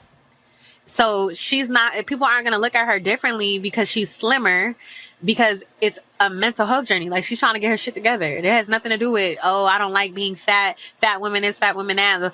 Don't be fat. Like, that's not her message. Her message is, bitch, I was still that when I was fat. What we talking about? Yeah. So I think, again, like, I think the world building is so important because it really shapes the way people view you, the way people engage with you, the way people, like, receive you. Like, like, you have to be so strategic about the world building from the jump, because when you do decide you want to start pivoting and trying new things, everything that you built in the beginning, that is like a through line through everything you're doing. And if it don't match up with the new shit, it's going to confuse your fans. You're going to lose fans. Very true. Very true. This segment was brought to you by Yon the Don, who knows exactly what the fuck is going on. She is the intel insider. She knows these things like the back of her hand. And you could always look forward to her amazing gems of everything artistry. What she just said was absolutely phenomenal. I have no notes. I have nothing to add. It was just, you were spot on. No, dead ass. Because when I think about that, that is literally like spot the fuck on. You know what I'm saying? So hopefully if she is open to, criticism, constructive criticism, of course, this is important for her to hear. Not saying our podcast, I'm just saying in general, the fans, people who have these things to say, it's important. And I hope, because artists tend to get in a space where they don't want to hear nothing from other people. They think like they got it, they know everything, whatever the case may be. And it's like, okay. But I want to give her flowers, and I want to, because anybody who's Black, anyone who's a woman, specifically a Black woman, I always want to be able to support, of course.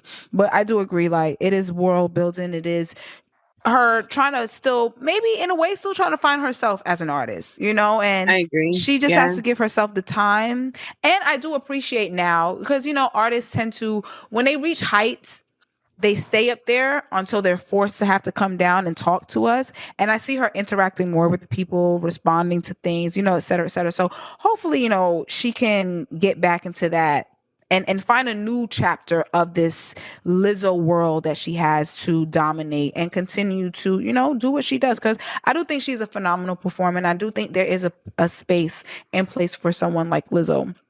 But yeah, I agree with everything you said, though. Everything you said. Okay. I appreciate that. Thank you. Yeah.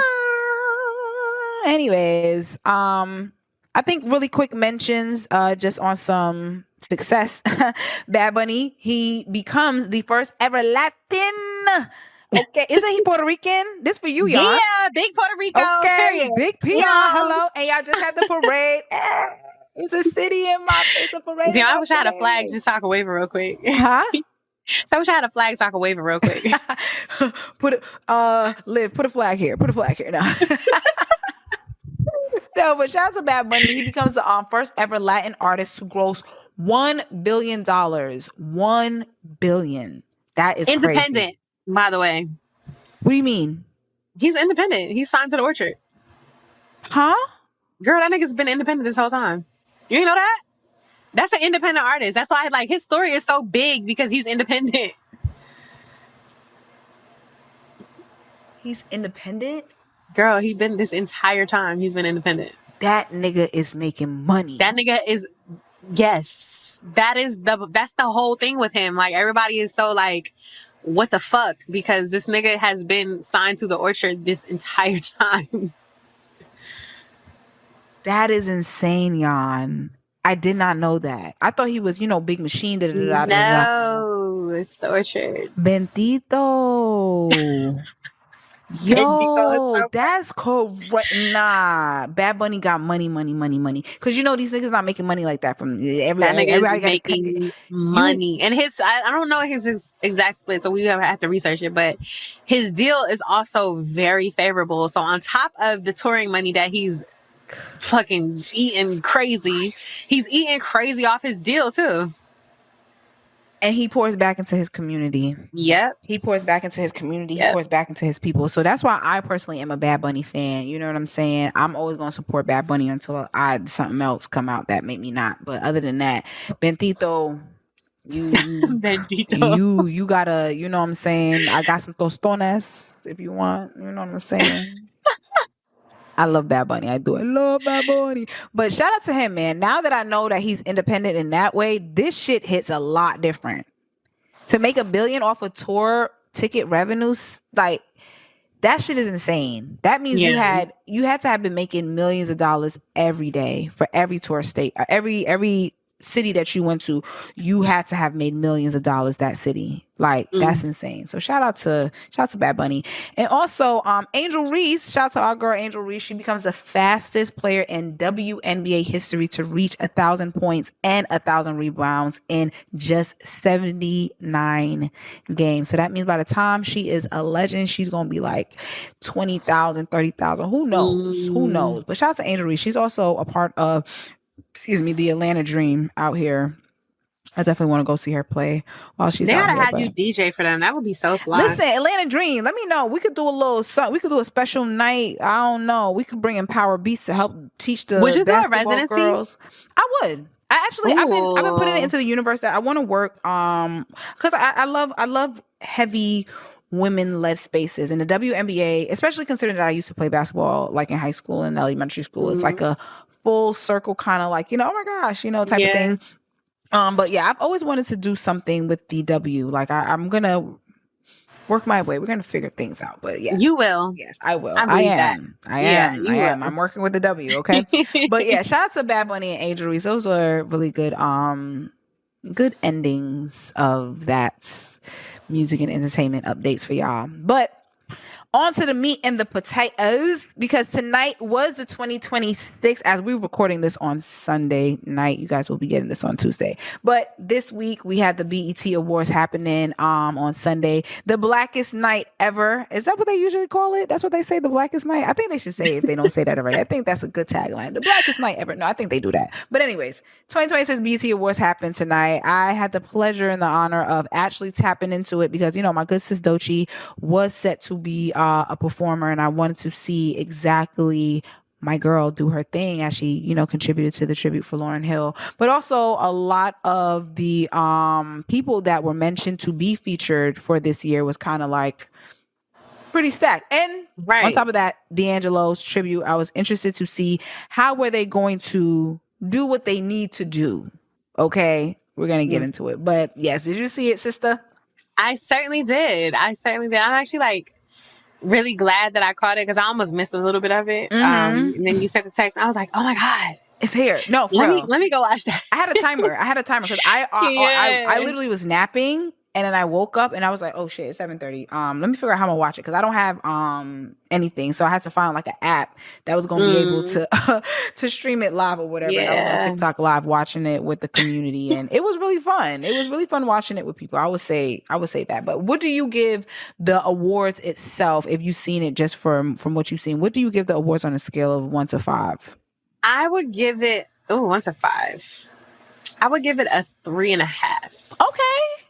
I think that it's, even though I think you can tell the budget was a lot bigger this year. Like, I think it was very well done. But to get juicy, I do think last year's topped. Like, I don't think it's going to be hard to top last year's award show. I think last year's award show was phenomenal. Who was last year again? I forgot. Let's look this up. I can't remember all the details. I just remember feeling like, oh my God. BET Awards. So I remember we talked about this last year. And we did. Fucking gagged. We were gagged last year. So I didn't feel gagged by this one. So last year, best female was SZA, best male Chris Brown. I remember that being a moment because Chris Brown hadn't been awarded in a very long time. Doechii, best female hip hop artist. Album of the year, GNX. I believe he performed too. I think I might be wrong. I'm pretty sure. I don't think he performed. I don't know. I feel like he did perform last year.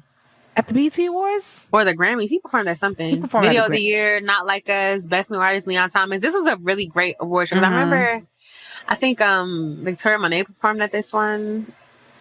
Yes. They did.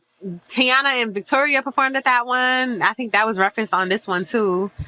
Mariah performed. And this was a great show. It was the Ultimate Icons Awards they gave to Mariah, Snoop Dogg, Jamie Foxx, and Kurt Franklin. This was a great show. That's all. I know that I don't remember the details, but I remember being fucking gagged. I think Kalani. No, that was the Grammys. Because that was when she had that. She won a Grammy and she gave that speech. But no, I think last year was great. So I said all to say, I would give it a 3.5. If I'm being honest, the hosting for me kind of took away 0.5. Granted, shout out to Drewski. I don't think he did an awful job. I think he did a decent job, but I wasn't floored by I wasn't overly impressed. You know what I'm saying? It was it got to a point where I'm just all right. Yeah. You're doing a lot. It was too much Drewski, if I could be completely honest with you. And it didn't land. I think a lot of his stuff lands more on lines. Yes. Yeah, and it just was too much. All right. I think for me they put too much emphasis on his skits versus the actual tributes and things like that, in my personal opinion. I also thought, like, I don't know, I had mixed feelings about the Black History Month thing he said. I thought that was whack, low key. What did he say? When he was like, well, we're talking about Black History Month, let's talk about some history. I'm thinking he about to say some, like, profound shit. This nigga was like, I'm the youngest host of the BET Awards. I'm Black History. Bring the bottle out. Like, nigga.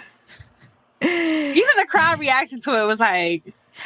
and for me, I wonder what in the room it really was like. Because, TV is different. Watching something on TV versus people being actually in the room could be completely different. You know what I'm saying? So I wonder what the energy was in the actual room. But I mean, I think the other thing too that was kind of telling, we talked about it. So I wouldn't be surprised if that generally was the energy, because when Kiki snatched the mic, she got a standing ovation. Like, it almost gave, like, yes, wrap this up. Finally, nigga, you're done. Finally. It really, no. And I don't, and to me, that moment didn't feel like it was scripted. Like, I know, like, them doing it was scripted. I think them was scripted, but the crowd, audience, there's no way. Yeah, that was definitely not scripted. No, it was like, because, Kiki is our legend, our youngest, she's like our Oprah. Yes, so for her to take the mic and literally was like, this should have been my gig. And she said everything we were thinking. No, honestly, I'm not going to hold you. It gave me like Kiki was really like digging in BET's ass all night. It really gave, like, she was shading them left to right from the Drewski skit. Like, is it scripted or is she really? Because I don't know. Some of this sounds like she adding a little bit of sauce to it. Even when she got on stage to present that award, she was like, all right, I'm waiting for BT to get it together. Because she was talking about the teleprompter. Oh, yeah, because the thing, I was like, oh my gosh. Kiki, you beefing with somebody BT? What's going on, girl? What's going on? Are you really mad that they didn't give you this role? What's the tea, sis? Hopefully. But I did see somebody tweet that her doing that is going to secure her for her 2027. Has she ever hosted BET Awards? I don't know. I don't think she's ever I don't know. I don't feel like she has. I don't think she has yet. But granted, I will say, like, literally her in like 2 minutes of speaking was like so much better than most of what I heard that entire night. And it makes me kind of like, I want to see her host a show. Like, that shit would be so like animated and fun. I don't see anywhere. I'm trying to see. Has Kiki hosted BET? Because if she didn't host any BET Awards, that would make sense why that shade was there, low key. Yeah, because that's insane. It's fucking Kiki. What are we talking about? She should have been. She has not. She's just been okay. So you know what? The shade was real. I think it was scripted, but I think she added her little shade in there. She said this should be my gig. And you know what? Considering the fact, I hate when I realize things. Damn it. Okay, yeah. It's funny too, because when everybody started clapping, I don't know how scripted that part was as far as like his reaction, but he was standing behind her like, because when I think about it, yes, Drewski has the, I guess, social capital right now. You know what I'm saying? Considering he's the most popular online personality / comedian. And we know when they put people in place, like when they had Kai Cenat and all of them doing like the awards and stuff, we know that they're trying to garner younger viewership by doing things like that. They're trying to get those people. So we understand the play when it comes to that. But when you think about the real optics of it, when you think about the real principle of things, Kiki should have performed, should have hosted, just because why would you give Drewski, who is so new into this game, or a co-host? Or he should have been a co-host. Yes, it should have been. It could. I would have. Because that would have been fire. I think them two bouncing off each other. I actually would have. I think that would have been cool. I would have liked that a lot. I would have loved to see a skit of them doing Mr. and Mrs. Smith. You know what I'm saying? Like, oh, hold on. Let me not give y'all no ideas because y'all ain't paying us yet. Hello. Because even like the little banter at that moment where she throwing shade, like that was cute. So they could have worked. They could have done a Jay-Z and Beyonce on a run kind of like, skit like during that out of like that play that whole Jay-Z thing, that was very out of place. I was very confused. I'm like, what is going on? That to me was the most awkward. It was so random. And I think that's why he was struggling reading, because I think he was kind of like, what is happening right now? No, I think Ice Cube just don't like to read. I'm gonna be real with you. There's something about him. It just gives me like not that he don't like to read. I know he just give like a energy of him like he over shit. Like, you ever been around a person like you just feel like you over shit? He gave me like he was over it. He's like, Lauryn right, I'll do Hill. this. I'm like, nigga, you introducing Lauryn Hill. Like, why you not giving up? You get what I'm saying? I don't know. Whatever. But that little skit was so like, it was so out of place. And even like the saxophone, whoever idea that was, pack that shit up. I don't want to hear that shit ever again. Because it was like, it wasn't, the people on stage didn't even know what was going on. Like, they were like, and I did see Punch tweet that he did not like that, the saxophone I didn't like part. it. And I would, not that because he tweeted, I agree, because I'm not a follower. I'm saying I didn't like it. I thought about that at first and then seeing his tweet confirmed, because of course we're on the outside, we're looking in, so we're not thinking like, okay, is this thing a part of the skit? It's like them sitting on the side where Doechii and SZA won the award. Immediately there, he was there, a part of this, a part of their accepting of the award. I'm thinking something's gonna happen, you know, and then I realized he's a saxophone guy that was earlier in the skit with Drewski. I'm like, are they trying to do like you know, like the whole wrap it up kind of thing? Yeah, they where were. Play the music? And I thought that was whack. Because they weren't even, they just accepted the award. So I was wondering why they did it to them. Sneaky bitches. Anyways, moving right along. I guess for me, I would give it a good 3 out of 5 for me. I think that was the consensus in the chat too. A lot of people were saying 3 out of 5. The skits was just too long. Like the cypher skit, I was expecting an actual cypher when I seen that, like the BT cypher part, and then it was just Drewski playing like the white rapper guy, which was, you know, at first funny, but then the joke was too long. I hate when people drag a joke too long. Like, okay, ha ha ha. Oh, yeah, like next. Yeah, it was too long. Some of his skits were just too long to me. I liked the Duran and St. Harrison skit. Though. I did. They ate that. I liked that. But there could have been records. But at the same time, I feel like because they're such already credited great singers, it pissed me off that they treated them like that. You know what I'm saying? Because it's like, could have been records. I get the whole, you know, of it type thing. But to use them, like, you could use some other whack ass rappers. Well, that's how that was the gag. I think he was trying to turn it into like you're white. This is Black Music Month. For that I do. I understand that. I totally get that. I would have them use another artist. I don't know who. I don't want to say name to disrespect y'all, but it should have been somebody else. But I know somebody it could have been, and I'll say his name. They should have did Jack Harlow for that. That would have ate so bad, and it was just like literally no shade either. It would have been funny because it would have been him just lean into it, nigga. Just lean in. You might as well lean in. He should have came out with that Paperboy hat that he be wearing. It would have been like that. Would have been fucking marketing gold. You are so gold. When you ate that. Cheers. Cheers to you eating that. That was good. That was fucking good. That would have ate. I would have loved that. Because it would have been funny and about, all right, what are you talking about? Jack Harlow should have came out in that whole fucking brown sugar get up. He should have came out in that, and Drewski should have said, brother, this is Black History Month. But you know, he would never. And then St. Harris should have actually performed because that nigga could sing for real. And then it should have been where you sound like you Black, so we just gonna accept you. Because you know. I like that. I like that idea a lot better. I personally think like the could have been records thing was a skit that went too long.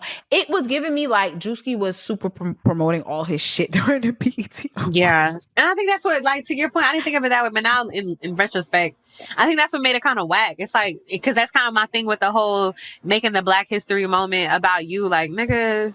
And it's Black History is Black Music Month. Like, we should have had something that was dedicated to Black Music Month instead of it being, and that was your moment to like, let me say some smart shit real quick. Right. Which is just like, okay. And the skit wasn't even that funny, to be honest with you. It was like, okay, somebody brought you a bottle of Don Julio, you taking shots and use what? Okay. Anyways, moving right along. So for me, I would just say like a good solid 3. The skits was too long. I do agree. It just should have been a co-host situation because it was just awkward sometimes with Drewski just by himself. The Jay-Z bit was super out of place. It didn't even make sense why he was doing it with Ice Cube during that point. Yeah, that's what I'm saying. If he just did introducing Lauryn Hill during that? Yeah. And so like if he just did it at a random point throughout the night, granted, I still thought that bit was whack. Low key, because it was dragged out. So I think it would have landed better if it wasn't with the Ice Cube moment. But adding Ice Cube it was just like, huh? Like, is there, like, are we missing a joke? Yeah. Like, is there something between them that we're missing? I don't get it. I didn't get it. It didn't land for me. It didn't land for me. But I was confused. Yeah. Other than that, it didn't look like it landed for the audience either. If I'm being honest, a lot of the audience were looking like no. But other than that, he came out in his church skit, which to me was, you know, that was Sunday. Good. That was funny. That was all funny to me. But getting into the good shit of it. Jamie Foxx opens up. Well, T.I. he opened up the show actually. And then the second performance of the night was Kalani, who performed with Jamie Foxx. Jamie Foxx came out playing the piano, and he played with his daughter on the guitar. And when Jamie Foxx was playing, I thought Jamie Foxx was actually going to perform. And I was like, oh shit, Jamie, you know what I'm saying? Because, you know, Jamie Foxx, he's a singer, a performer. But him playing Folded and was starting to sing it and shit, I was like, I felt like that could have been Jamie Foxx's song, low key. Like Folded sounds like it is a Jamie Foxx song, in my personal opinion, which I personally love. I'm not too sure about the correlation between Jamie Foxx and Kalani. You know, what did that mean? Like him playing the piano? Because, you know, performances tell a story too. But other than that, I did like to see Jamie Foxx. K1, she came and she performed for I believe the amplified stage, which to me, I don't think she needed the amplified stage. I would have preferred her to have a real stage, to be honest. I was very annoyed that they had her on national television and then cut her off for a fucking commercial. I was like, she already on. Why you ain't just let her finish? What the fuck? It didn't make sense to me. It didn't make sense to me. That was very distasteful. I actually was annoyed by that. I would have loved to hear Worst Behavior, Do What I Say, and even she could have added this new song that she's promoting or whatever the case may be. I think she could have had a solid place as a performer who's also very much so gaining popularity. Because I think she's also gay. It's Pride. It's Pride Month. Hello? Yeah. Like what? Anyways, I was confused on that, but I didn't like that they put her on the amplified stage. But she did make her very first US TV debut. So so shout out to her for that. Even though it wasn't the full performance, I think it's still it was dope to see. Like she's on TV, y'all. Oh my God. Cardi B's performance had me cracking the fuck up. Wait, not gonna lie. Okay, I'm not gonna lie. So first of all, she was definitely in your nachos, sister. Who? Yours with that hair. Oh no, she was all in my nachos. In my cheese, in my ranch, she was all in my nachos. I was like, Cardi, just say you want to be my friend, girl. And respectfully, and I genuinely love Cardi, but that red was not giving on her. I'm so sorry, I did not like it. I don't know. I didn't like it. I like the aesthetic of everything. I didn't like maybe that red. I look at it again. I gotta look at it again. But I just she like had the that outfits. Black hair on with how she had on for the award acceptance. That black hair with that biker outfit, that would have ate. Well, yes, especially consider like the nice bust down, being a stripper. That shit was fire. Yeah, I'm like, what is this red? Yeah, I did like the performance though. A strong one. No, not for me. Not a strong one. It was a cute performance. It was cute. The thing about the performances for me, the transitions was fucking with me. I didn't like the transitions of the songs. Like it felt like it was very abrupt transitions. It was like boom, stop, next song, boom, stop, next song. It didn't have like a sincere woven flow. Yeah. You get what I'm saying? Just in my personal opinion. I also didn't like the backtrack. Like, why do I hear your vocals behind you? How long have y'all had and that's not even just her. I feel like a lot of the rappers, we're singing to track, and I hate why y'all had how long to perform this stuff? Like y'all had enough time to practice. Yeah, that's why shout out to Baby Keem because he did not tap a backtrack. He didn't. That nigga performed his ass off just like he did at his show. And speaking of him, I did like his performance a lot. I love the beginning entrance of the orchestra playing. I love that scene. Just the what's it called? The visual of it was really nice. I really like that a lot. I like him and Mama Boyd. Yeah. I said Bird, my bad, girl. Mama Boyd. Shout out to her too. She got her hair brown and she looks good. That color really, it brings out her complexion. It complements her complexion a lot. I did like, to be honest with you, I didn't like the second song that he performed. It just felt out of place. With him going from was it Circus or whatever the name of the circus song is into good flirts. I would have just preferred those two songs, if anything, because I thought that would have been a more decent transition. But of course, I'm not the creative. I don't know what your mind was going through when you decided to do that. For me, though, I didn't like the second song because he performed 3 songs. I didn't like the second song that he performed. It just felt, if anything, I don't know. It just felt weird of a transition. And that's what I was talking about. Like those abrupt transitions was just happening throughout the some of these performances. So basically, Milan's note to y'all is y'all need to hire Slim Wave. I'm saying. Just saying. I'm saying. Shout out to the bro Slim Wave. Definitely give me your flowers, brother. Because when I say Slim, I ain't never seen nothing he choreographed or arranged, rather. Yes. Not eat. Like everything he arranges eats. Like what are we talking about? Right. Hire him. Thank you. No offense to the MDs, the other ones, but I'm always going to bid on Slim. Okay. When I get enough money and I put this music out, Slim, I hope you could be my MD. Okay. Yeah, the transitions wasn't hitting too much for me. I did enjoy his performance though. For me though, with Keem, when it comes to him, he just gives me too much of Kendrick sometimes. Like certain things. I saw a lot of people saying that. Yeah, certain things just gives a little bit too much Kendrick. Whereas like I want to like you. I do appreciate you as an artist, of course, but I mean, your tone and your voice and everything, and just even the aesthetic, sometimes it gives, I don't want to say this in a disrespectful way, but it gives like a copy of Kendrick, if that makes sense. Because I get that's family, you're inspired, whatever the case may be. I would just want to see a lot more of your own identity in things versus what you are inspired by him. Because you could tell there's a lot of inspiration. Or unless we could be wrong, because a lot of people thought Beyonce was a brainchild when it was really Solange. So maybe, I don't know, maybe Keem is the one who's inspiring. You get what I'm saying? Because sometimes that's what it be. So I don't know. But I did like his say separately, shout out to Keem, because I might have talked about it a little bit on one of the previous episodes, but I actually did get a chance to go to his New York show. Phenomenal. That nigga, I was not familiar with his game. I probably will never know his game because I will never put myself in danger. It was literally like a mosh pit. I was like, oh my God, like these niggas is really lit. Like that was a lit ass show. It was, like he really had Brooklyn turned. Huh? Did you get bumped? No, girl, because I was in the back. I don't do all that ass jumping and shit. Y'all can keep that. I just want to hear the music. I feel that. Okay. Tiana Taylor, she received the Icon of the Year award. Please insert applause here. Enter applause. Greg, please. Yes. Give it a 5-second applause. 10s. Love Tay. Because honestly speaking, her being presented by Janet Jackson, which to me gave very much so. That's iconic. She had no clue. Oh my God. She was like, the way I was crying with her. I was crying with her too. Tiana, you made me cry. You made me cry tonight. I'm not going to lie. And I was very grateful to cry because number one, let's be honest and let's just be real. A lot of y'all think that Tiana didn't deserve. First of all, words mean things. They didn't say of the decade, of the last 5 years. They said of this year. Icon of the year, meaning the year, which would be what, your 2025 to your 2026. Into 2026. Who was bigger than her and had more accomplishments in the last year? Like, there's literally I can't think of anyone. Grammy, Golden Globes, Oscars, movies.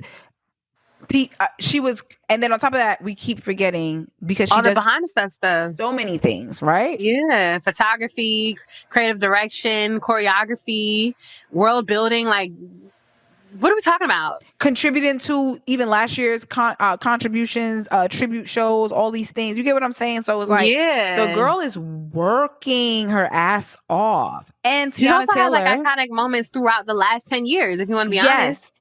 And I love that they showed that reel of all of her accomplishments because I'm like, I had to tell the chat, I'm like, because somebody was in like, oh, why would they give it to her? I'm like, because she is an icon. Like, despite what y'all want to give her flowers, Tiana Taylor, very much so, is still very much so the blueprint. From the big fucking hair, the lips, the tomboy shit. I said she's a modern day of a Aaliyah, if we could be honest, with the whole aesthetic of things that she does.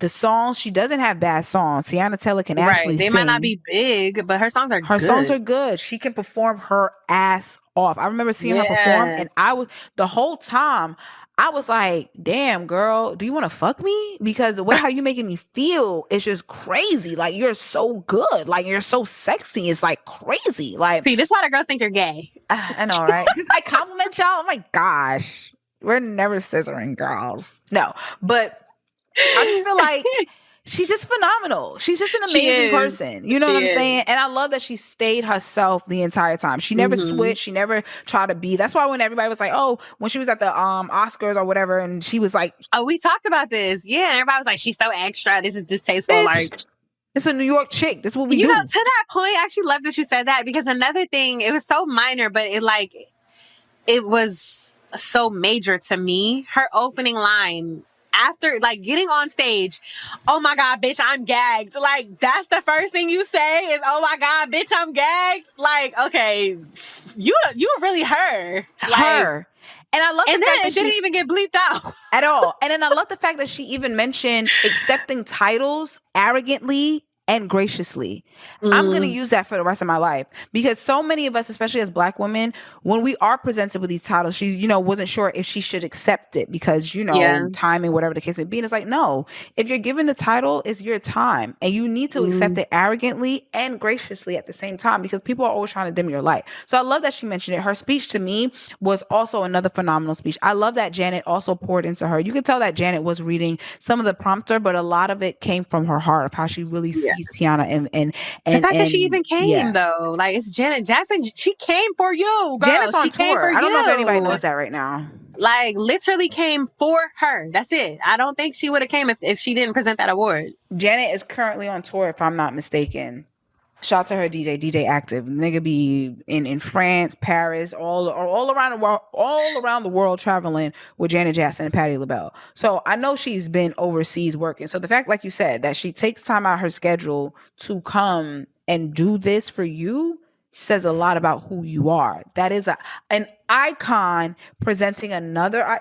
You get what I'm saying? And to me, like, that alone makes her even more iconic. Because who the fuck else is getting Janet Jackson out the house to this show that she wouldn't otherwise come to just to present something to you? Exactly. She didn't perform. She wasn't getting honored. She came to present you. And she wasn't in the audience, because when Kalani was shouting out Janet Jackson, usually they were panned too. Oh, and she didn't pan. They didn't pan because she wasn't in the audience. She was. Everybody knew she was going to be there. Obviously, there had been something said. I don't know. Did they promote her and say that she was going to be there? I don't think they promoted her. She was on the carpet. Oh, well, because she's on the carpet, she was there. Yeah, people know that she's going to be there, right? But to be sitting there, they usually will pan, because that's a huge artist. You going to pan to her. They didn't pan to her. So that tells me she probably was just chilling. Like, I'm not really waiting for you just to talk about you. This is just for you, baby girl. And that made me cry. That was one of the best moments of the night for me. So I gave that moment a 5 out of 5. Let's talk about the D'Angelo tribute. Oh, wait, no. Before we get into that, let's talk about the Sylvia Rhone. Since we're talking about icons, leading into another icon, Ultimate Icon Award. First and foremost, I'm gonna just be very honest. I didn't know a lot of Sylvia's resume. I just know she's one of those heavy hitters in the industry, but I've never done like my research, documentary deep dive, which now I need to know all of her story, because the fact that she has so much stacked under her. And not only the accolades, I always tell people the accolades are cherries on top, but the mission behind why she was doing the things that she's doing is so super, super meaningful and impactful as well too. So I enjoyed her story, hearing it. I was like mouth open the entire time. I'm like, girl, you sound who? Right. It just kept getting crazier and crazier each time. Even down like the newer artists, Tyler, like to today's time, Future, Tyler, Travis Scott. Like, my God, girl, you done sat up there with Erykah Badu, Busta Rhymes, Destiny's Child, MC Lyte, as she even said herself. Like, that shit is iconic as fuck. Brandy, like, so many of the things of the artists that we personally love, and either from back in the day to today's time, she's had a very pivotal and important part in that. And for someone like her, especially as a woman, women don't really get enough flowers in this industry. And I love that she said she wanted to see people like her, a Black woman, doing this thing. So one of the lines that she just said for me that really made me love her, like, oh my God, I'm a fan. She mentioned that we make the algorithms don't create us. And she spoke, and as you said, very elegantly about the whole, overtaking of just AI in the industry, and just the creativity, how it's just being disrespected and disregarded. She very much so was intentional about that. And I think even as we see so many, unfortunately, people who are at levels like that speak as if AI is the most game-changing thing for the industry and it's going to be such this amazing thing that artists need to tap into. It feels good to have somebody like her who's still in it to say, we're not machines. Yeah, reel it back in. What are we doing? Like, yes, it can be useful, but don't forget. Right. Don't ever get it fucked up. Yeah. It's artists first. Oh, it's artists and first. We need to be investing in Black executives also while we at it. Hello. Okay. Because for her resume to be like that, imagine how many other Black executives that have been doing things, whether they're seen or not seen. Yep. Okay. You have to. And I think that's why I think it was so important for her to talk about where the industry is headed right now and needing to invest back into Black artistry, Black creatives, because the industry is divesting from Black people right now. Like, they're laying off Black executives. A lot of these Black artists that are still on these rosters do not have Black people on their teams that are pitching them, that are developing them. We need to get back to investing in Black creators if we want to see the industry thrive. Yeah. Because Black talent needs Black teams around them to really sharpen them and promote them and develop them and create the best music with them. Like, I don't know. Like, and granted, that's not to say white people can't do it, but we need to get back to Black shit. I'm so sorry. And it starts with us. Yeah, it's what it is. Sorry. We do it best and it starts with us. So I agree. Yeah. I agree. I love Sylvia Rohn. It's a phenomenal speech. I really loved everything she said. And she looked amazing. She did. It's crazy because she looked younger on that stage than most of the photos that were shown in her recap. She looked good. Like, damn, okay, bitch. Period. I know she that's right. That Shin Young bun she had up in there. I was like, okay, girl. Okay, that's money. That's money. Because for you to sign those people, like, you got stake in the game, honey. You got stake in the game. And then on top of that, I love the fact that she's a risk taker, because I remember hearing her say she spent money. I think it was Missy Elliott. I think Missy and her had like a really emotional moment. Missy has been receiving so many flowers recently, from the creator awards, things that was happening recently, to another thing that I seen Missy basically receiving her flowers. And I believe one of the stories was Sylvia was basically signing off checks for videos and things like that could have gotten her fired. But because she believed in the vision of Busta Rhymes, she believed in the vision of a Missy, she believed in the vision of these artists that she's behind, she risked her job, her livelihood, to ensure that these artists got what they needed and they deserved. And without without somebody sacrificing to that certain degree, which is a lot what we're missing, a lot of people are afraid to take those leaps because they don't want to miss, their opportunity. They don't want to like lose out on a job. But sometimes we need those risk takers in the industry, bro. We need those risk takers. Else we won't have the history that we have without those risk takers. So shout out to Sylvia Rohn. Just to wrap it up a little bit, D'Angelo's tribute. How do we feel about D'Angelo's tribute? I think, okay, as an overall segment, hated it. Not gonna lie. Hated it. As individual performances, there were some shining stars in there. Like Duran, 8 fucking down. 8 down. The minute he got on that table, I knew he was going to eat. I knew he was about to eat. Right, 10s. Ari, Mike was on. She never is gonna fail me. Love my sister, down. And I'm glad that they actually didn't we talk about this? I feel like we talked about this low key. Like, if there was supposed to be a tribute, like, she needed to be on that list. I think we spoke about that before. So we were right. I think 2 weeks ago. Yeah. Yeah, we were right. We were on it. Ray, love her. Actually, I have a thing with Ray where it's like I love everything about that woman. I love her voice. I love her stage presence, personality, everything. Her personality, how humble she is, how big and theatric. But also, I don't really care for the music, if I'm being so honest. Baby, won't you go ahead and cry? Yeah, it's like, I don't know. And it's funny because a lot of the commentary around her was like, oh, so we're pushing her onto Black people now? Interesting. Is she Black? Yeah. Oh. So, I mean, she belongs if she Black, but it's kind of similar to the Lizzo thing. Granted, we love her because she's so talented, but I think the conversation I'm seeing around her now kind of being pushed into the Black audience a little bit more in a way that she hasn't been. It's similar conversation what they're saying with Lizzo. Granted, I think we're receiving her better. Yeah. But it's same kind of commentary. I just think Ray's music, or maybe the song choice, because even her performance, I was like, I love Ray, like you said. I appreciate her. I was like, why did you sing this song? Yeah, it kind of made the energy go way down, if I could be honest. It didn't do anything for me personally. And I hated that for her. I really hated that for her. I think the end of that performance was fire because she like really belted and they got everybody on their feet, but it took too long to get there. Yes. And if there's one thing Black people gonna do, we love a singer. So we always gonna be like, yes. Girl, you better sing, girl. So I think that's what works in her favor is like, she gonna sing down. And we're gonna love it. So it works. But it's just like, can we get a better song? Yeah, please? It should have been a different kind of song or something. For the D'Angelo tribute, if I could be honest, I didn't want her there. I didn't either. That's what I'm saying. Individually, I think there was some shining stars here. But if I had to rate this segment, I was not like, there were so many other people I would have rather have seen. Like, what are we doing? And then it was so short. Again, this man just passed away. It was so. I don't know. I feel that should have been a huge moment, and it was not.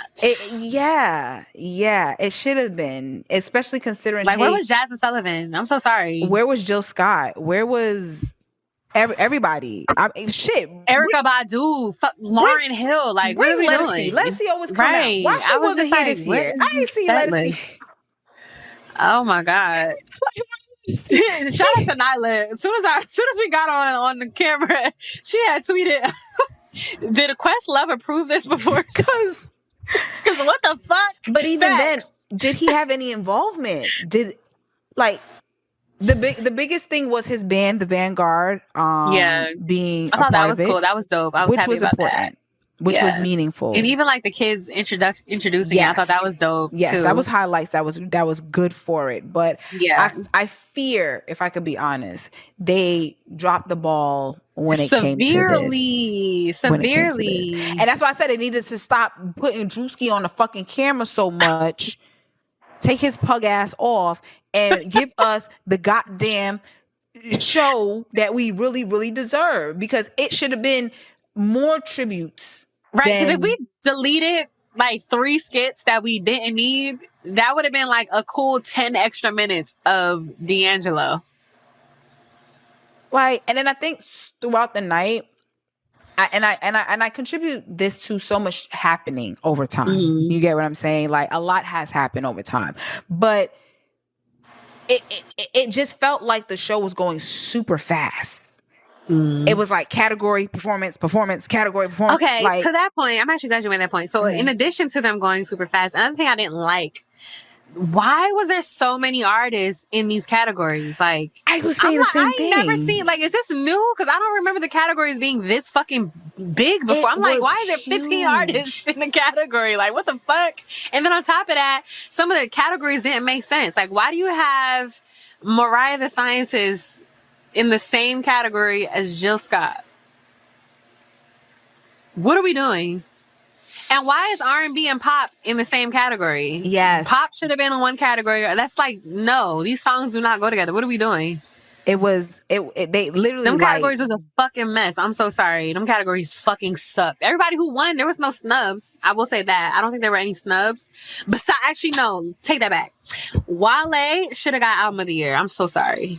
I'm sorry. Album of the year. Yeah, and granted, I've seen a lot of people saying like they could have came, so they would have came. They're on tour, so that I give them a pass for that. They're on tour currently. Yeah. Okay. But regardless, I think that was Wale's award. I'm so sorry. I think Wale's album was better. And didn't he not get any other awards? Nope. Damn. I think like that's crazy. I think that Clips. So that's not even to say they didn't deserve it, right? I think they deserved it, but I think. You already got Wale deserved it more. And I feel like he wasn't even nominated for Best Male Hip Hop Artist. They had the fucking no offense. No fucking offense. VX the plug over Wale is crazy. Girl, I get it. I mean, I guess I get it. The baby, because he has popped that thing. Crazy to even put him in the category right now with that. I'm not gonna be honest. I'm not gonna lie. So I don't know. I think so. To me, that would be my only I think that Wale not winning that was a little bit of a snub. But I understand why Clips won. So I'm not mad at it. Yeah. But yeah, I just, some categories, I'm just like, damn, you still reading the list? Literally. Every time I thought it was going to end, I like was four like, more. there's more. Oh, shit. Okay, cool. Gotcha. Like, how is this even fair? This is not fair. But a part of the D'Angelo tribute, Ari Lennox, Ray, George Clinton, his band, and Deron Bernard, as we said, definitely came through. Who else? Oh, Lauryn Hill's tribute. Let's talk about that. Because I'm not gonna lie, I did enjoy that tribute. I think. You know, I missed that one. So you got it. Yeah, I unfortunately missed that one. I would say, from my opinion, hopefully, because they have it out now. And yeah, I'm definitely gonna watch it. Yeah. In my opinion, I'm gonna be very honest, and then you could just comment it on. You can just comment it on in the comments. For me, I really did personally think that was a great tribute for Lauryn Hill. They had. Hold on, sorry, let me get my notes here. Wait, hold on. Okay, yeah. So for Lauryn Hill's tribute, they had Tanya Blunt. I'm sorry if I mispronouncing your name, but the actress who plays in Sister Act 2 alongside Lauryn Hill, fly. she opened it up. And at first I was looking at her, I was like, who is this lady? She looks so familiar. You know, a lot of people I saw people tweeting that, like, who just opened up? Who was that? Yeah. At first, I don't think it clicks for people. And then people in my comments was like, oh my gosh, that's her co-star from Sister Act 2. So I did my Googles. I'm like, oh shit, it is. Yeah. That was amazing. And I think the emotion in seeing that, like that connection, first of all, she can sing her ass off. She was singing down. I'm not gonna lie. That was amazing.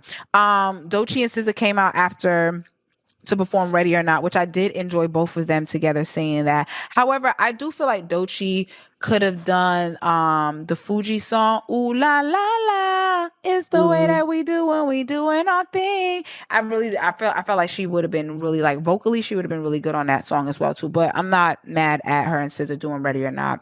I think it was really cute, considering the fact that when we did do the jazz festival, she did come out with Lauren and perform one of her songs with her. Thames and Tierra Whack, I absolutely love Thames. Like, her voice was perfect for the song that they performed. And Tierra Whack has to get her flowers, because people sleep on Tierra Whack for what strange reason, I don't know, but she just dropped the album too, right? Yes, definitely. I put that on my set list for this week. Okay. But Tierra Whack, it was really good to see her, especially being one of these fire lyricists out there. That was amazing to see her. Shayla or Sela, I'm sorry, I don't know how to say the kid's name except for YG Marlin. How you say it? Selah. Gorgeous girl. I was looking at her, I was like, this got to be one of the kids, because I'm like, I don't know who this person is, but I feel like this is one of the kids. So the kids came out. Gorgeous did amazing. And she just basically, like, had some of her kids. YG Marley, he came out, and Zion. When Zion came out, I was completely, like, teared, because anyone who knows the song Zion and the story behind that, them doing the whole, you got to pick and choose. You can't be a mother. You can't be in this industry. And it was a thing of, she had to choose which one she was going to do, pick which one. And she decided to keep her baby. And I'm glad that she was able to make a choice that was for her, but also still contribute to the legacy that she has today, and it just goes to show women can do all things. Stop trying to limit us and put us in a box and say we can only do one or two things. Like, no, we can do all things. So shout out to her kids for showing her love, which I think for her was her favorite part, because Lauren loved her kids. Lauryn Hill loved her kids. Okay. Doja Cat actually performed as well too, and Nas came out for If I Ruled the World, so they ended up performing that together. Lizzo and Rhapsody, they did doo-wop together, which was really good to see Rhapsody perform. And I love Rhapsody. Yeah, me too. OD love Rhapsody. And I personally thought, like, if anybody was gonna give Lauryn Hill a tribute, it should be those ladies, a Tierra Whack, a Doechii. It should be a Rhapsody. You know what I'm saying? Because those are the women who I feel embody who Lauryn Hill is as an artist themselves. Not to say that, Lotto or, you know, whoever. But I like those. Yeah, I give they're like eccentric and genuine and like very rooted in what she represents as an right. artist. I agree. But the best part for me personally, if I could be honest, Queen Latifah and Common coming out and performing Lost One.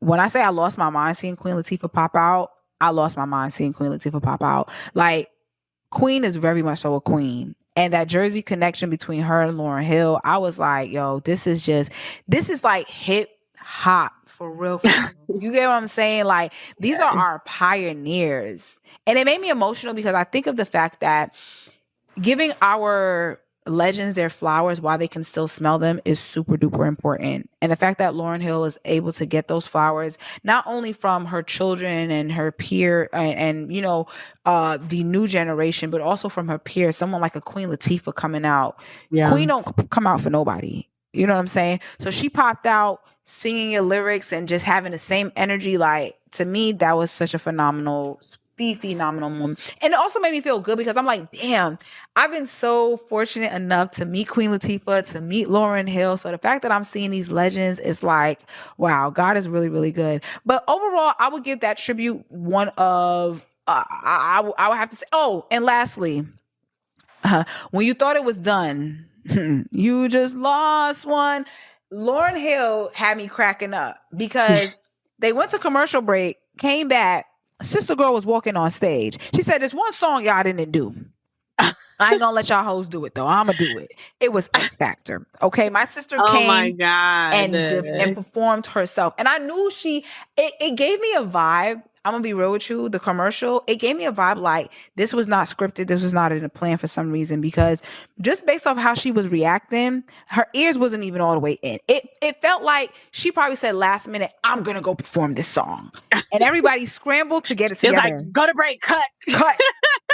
She got on that stage and she performed, and that's just the true artist that she is. When you love what you do, you're gonna still do it. And she got on that stage and she performed, and it made me even more emotional because I'm like, damn, you really love this shit what you do. So I say all this to say, like, the Lauryn Hill performance and her speech at the end, phenomenal. Like, really advocating for us Black people, Black artists. That's been Lauryn Hill's mission in her music, and just always being inspiring to go after your dreams. You know, have a certain respect for yourself and your craft.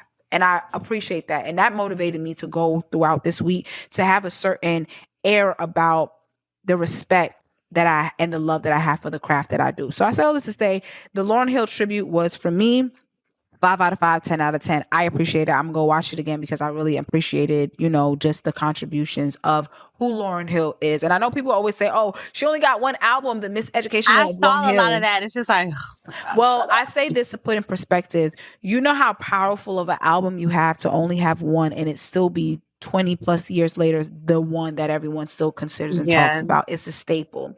And if that's the case, why create something new when the purpose of that album is doing exactly what it was supposed to do? And she said that I use music to manifest what I want to see in the world. And that's the love that I have in my heart, because I grew up with love in my heart and I want to give that to people. So Miss Lauryn Hill, I love that. And I love you. The Unplugged album, she also was in her fucking bag. Yeah. There's also that. Granted, it's not like an album, but let me tell you something.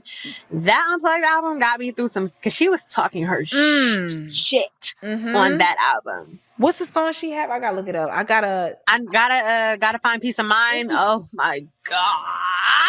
I love that song so much. I love that song so much. That song has gotten me that song has brought me to tears many a time. It got me through some things many a times. When I say I run to that song as a spiritual need to fill up my cup, man. Yeah. I need that. That's on my set list for today. Yes, we gonna add that. I'm gonna add that too. That's for sure.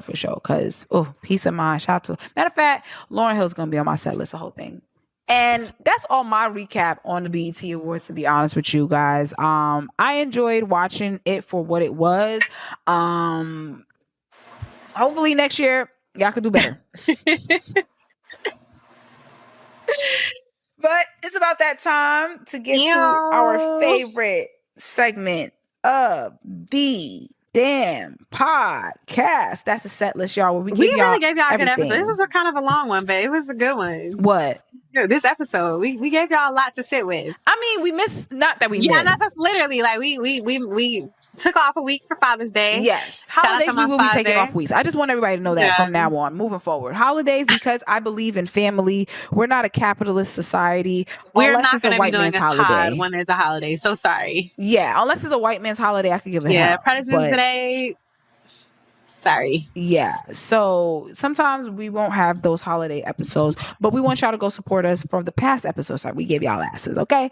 But yeah, this was a very great episode, very fulfilling episode. And my set list, which you want to go first? Because I've been going first a lot. I'm not gonna so first on my set list, we got Chloe and Timbaland's Resurrection mixtape. So, I'm very deep in the Twitter streets, and I've seen the conversation around Chloe and the music she's been releasing and how it hasn't really been well received. Chloe, I think she needed this Timbaland collab because the bag that she's in all over this project, crazy. It's like 3 hits on there. I'm so sorry.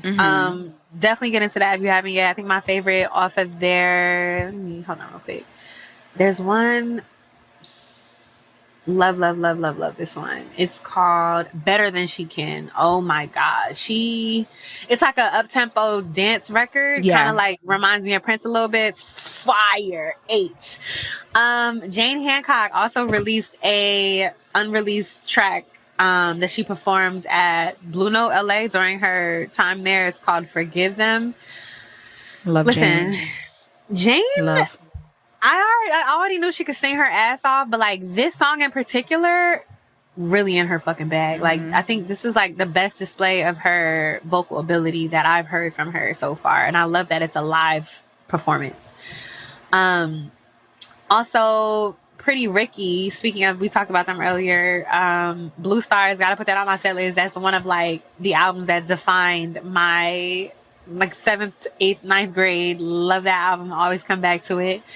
And then also shout out to Static Major, rest in peace. Like I think he really defined a whole era in R&B. I've seen a tweet, R&B misses him, and R&B truly does. Like you hear some of his demos and it's just like, damn. We really lost a fucking goat. Like that nigga was so talented. Kamari finally returns. He is now back in album mode. He just released a single called To Want Someone Badly. And actually it's in a new pocket for him. Like the production is not the production he usually does. It's actually a really great song. Love it. I'm like excited to see what direction he goes on this album because it's like it's a new version of him that I'm not used to seeing. So I'm like, okay, like Grown and Sexy, love this for you. In the vein of, I think Wale was snubbed, I'm also going to add Everything Is a Lot to my set list. I actually went to go see him in Brooklyn last week. Girl, when I tell you, that show might be in my top 5, like, of all the shows I've ever been to. Like, Wale live, crazy. He played so many other deep cuts. I was so gagged. Like, he played Bag of Money. Oh God. Oh, that's why you was on Bag of Money. That's why I posted it because I was on the train. Like, yeah, let's run these back because that show is so fire. Joseph Solomon, who he kind of reminds me of John Legend. His vocal tone. He makes amazing music. He just released his album Terracotta, so that's on my set list this week. Layla, gotta give her a shout out. So very transparently, because that's how we keep it 100 on this podcast. I wasn't a fan, not gonna lie. I felt like Layla's music was a little gassed for that first debut, but I think this will be one of the times where maybe I was behind the curve, didn't really see the vision, but this new single, like she definitely has been developing because I actually really like it. And she has another single that I won't give details on, but ate that single too. It'll be coming eventually. And I'm just like, oh, okay, Miss Layla, not mad at this. Layla, Most Def daughter.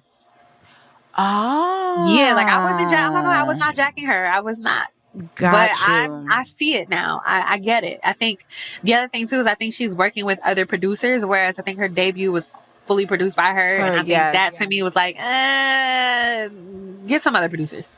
Granted, love a woman who is talented. Like, I'm not to say she can't produce for herself, but I do, like, I wanted to hear something else. So the stuff that she's about to start releasing is good. So definitely check out her new single, Miss Mango. Kenyon Dixon has returned with a new single called No Jodeci that I really enjoyed. Who else? Honor Roll. So Honor Roll is a rap collective that was founded by DJ Nyla Simone. Shout out to Nyla. She is coming out with an album, but she just released the first single from the album called R2D2, which is a posse cut that features Suave, Ben Riley, Win, Marco Plus, Nico Brim, Jordan Bell, and Ruben Vincent. Phenomenal track. I think what's dope about it is, for a few of them, the production that they chose for this is not really their pocket, and they still floated on it. So that shit was fire. Challenging them to go outside the box. Love that. And like, I appreciate stuff like that. I also just appreciate that it's a posse cut. Like, I think hip hop needs more of those. Like, this is something that kind of is a lost art in today's hip hop. So it's dope to see like all of these different voices on one track, and they all sound really good together. And I think the other thing too is like her intent for this project is to showcase who's next. And I think she really did a good job of showcasing like the next generation of talent. Because a few of them, well, not a few actually, one of them, Chris Patrick, was on the freestyle XXL list. So like she's very tapped in. So shout out to her. Few more. So in my Puerto Rican appreciation, there's a restaurant that I just tried today called Freddie and Tony's in Philly. Girl, when I tell you, I've never had Puerto Rican cuisine taste better than this fucking restaurant. And the crazy part is, we weren't even trying to go there. We were trying to go some other shit. We got there, it was closed. So we went online like trying to find something, and we found this spot. It was like real hole in the wall. Like, niggas was literally parked on the sidewalk. Like, it was like, what the fuck going on here? And then we got seated. Food was crazy. My God. So shout out to them. If y'all ever in Philly, you should go to Freddie and Tony's. And then Brooklyn's Toast. Make sure y'all pull up on us. We didn't really talk about it, but we finally announced our first event. Period. So to celebrate Jay-Z 30, we are hosting our very first Reasonable Dialogue event called Brooklyn's Toast. It'll be at the 7. Shout out to Milan's godmother. Yes. The venue is... Hey, godmommy, I know you're watching this episode. I know you're going to love it. Love that fucking venue. It's so amazing. I went to the venue with Milan after her birthday party. We pulled up, and it was a good time. Really dope space, really great food. But it is sponsored by Duce, and we officially sold out of 1,000 RSVPs. You can no longer get on the list. Do not ask us for no list. If you are not close friends, I don't want to. The shit was up for 2 days. Yeah. 1,000 slots. You missed a slot, you wasn't meant to be there. And I'm gonna tell you right now, limited capacity. Limited. Very so limited get your capacity. ass on time. Okay. Otherwise, can't help you. Don't know what to tell you. I'm gonna tell you. Be real with you. And that's my set list, y'all. What's on your set list, sister? Okay, so on my set list, I have Flo, Don't Break Her Heart. I believe they dropped like a little cute like piece project or whatever. Well, no, it's anticipation for their actual album that they're dropping. It's one of the singles, Don't Break Her Heart. Really love that single by them. Adana Daru. I don't know if I'm saying that Adana right. Daru. She's fire. Oh yes, Love Life's Good. That single, definitely love it. Okay, so I finally learned how to say Kalela. No, Kalala. Okay. Kalela. No, La. I saw that tweet. Kalale. Yeah. Yeah, Kalale. Okay. I finally learned how to say Kalale's name properly. Okay. I'm so sorry. Girl, I've been saying Kalela too. I've been saying Kalela. When I saw your tweet, I was like, oh. I've been saying it all my life wrong. I'm so sorry, my love, but I'm saying your name correctly today. Okay. Love the singles that she's been dropping. One song that I did listen to, Link and B. Vibe for sure. Elamine. Am I saying it right? Elmine. Okay, I'll get y'all names right. Elamine. LMA, Elmine, and Fuji K's Comets and Gold. Love that single so far. Tierra Whack's Wax Museum album. Had to add this on the set list. When I say Tierra Whack, I love when artists do take the time to put out music, because when they put out music, it means something because of the intention behind it. And I believe Tierra Whack hasn't put out some music in quite some time. So the fact that she dropped this Wax Museum album, for me, one of the best rap albums that's dropped in 2025 so far, to be completely honest with you. So shout out to Tierra Whack. I absolutely love her. And she's also dabbling in some singing a little bit on it too. So shout out to her.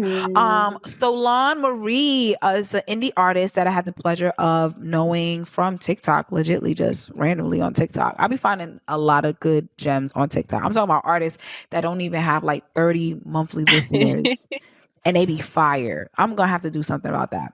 But Solange Marie, she has a song called Tug of War. Her voice is so amazing. It gives very jazz, R&B, very strong tone of voice.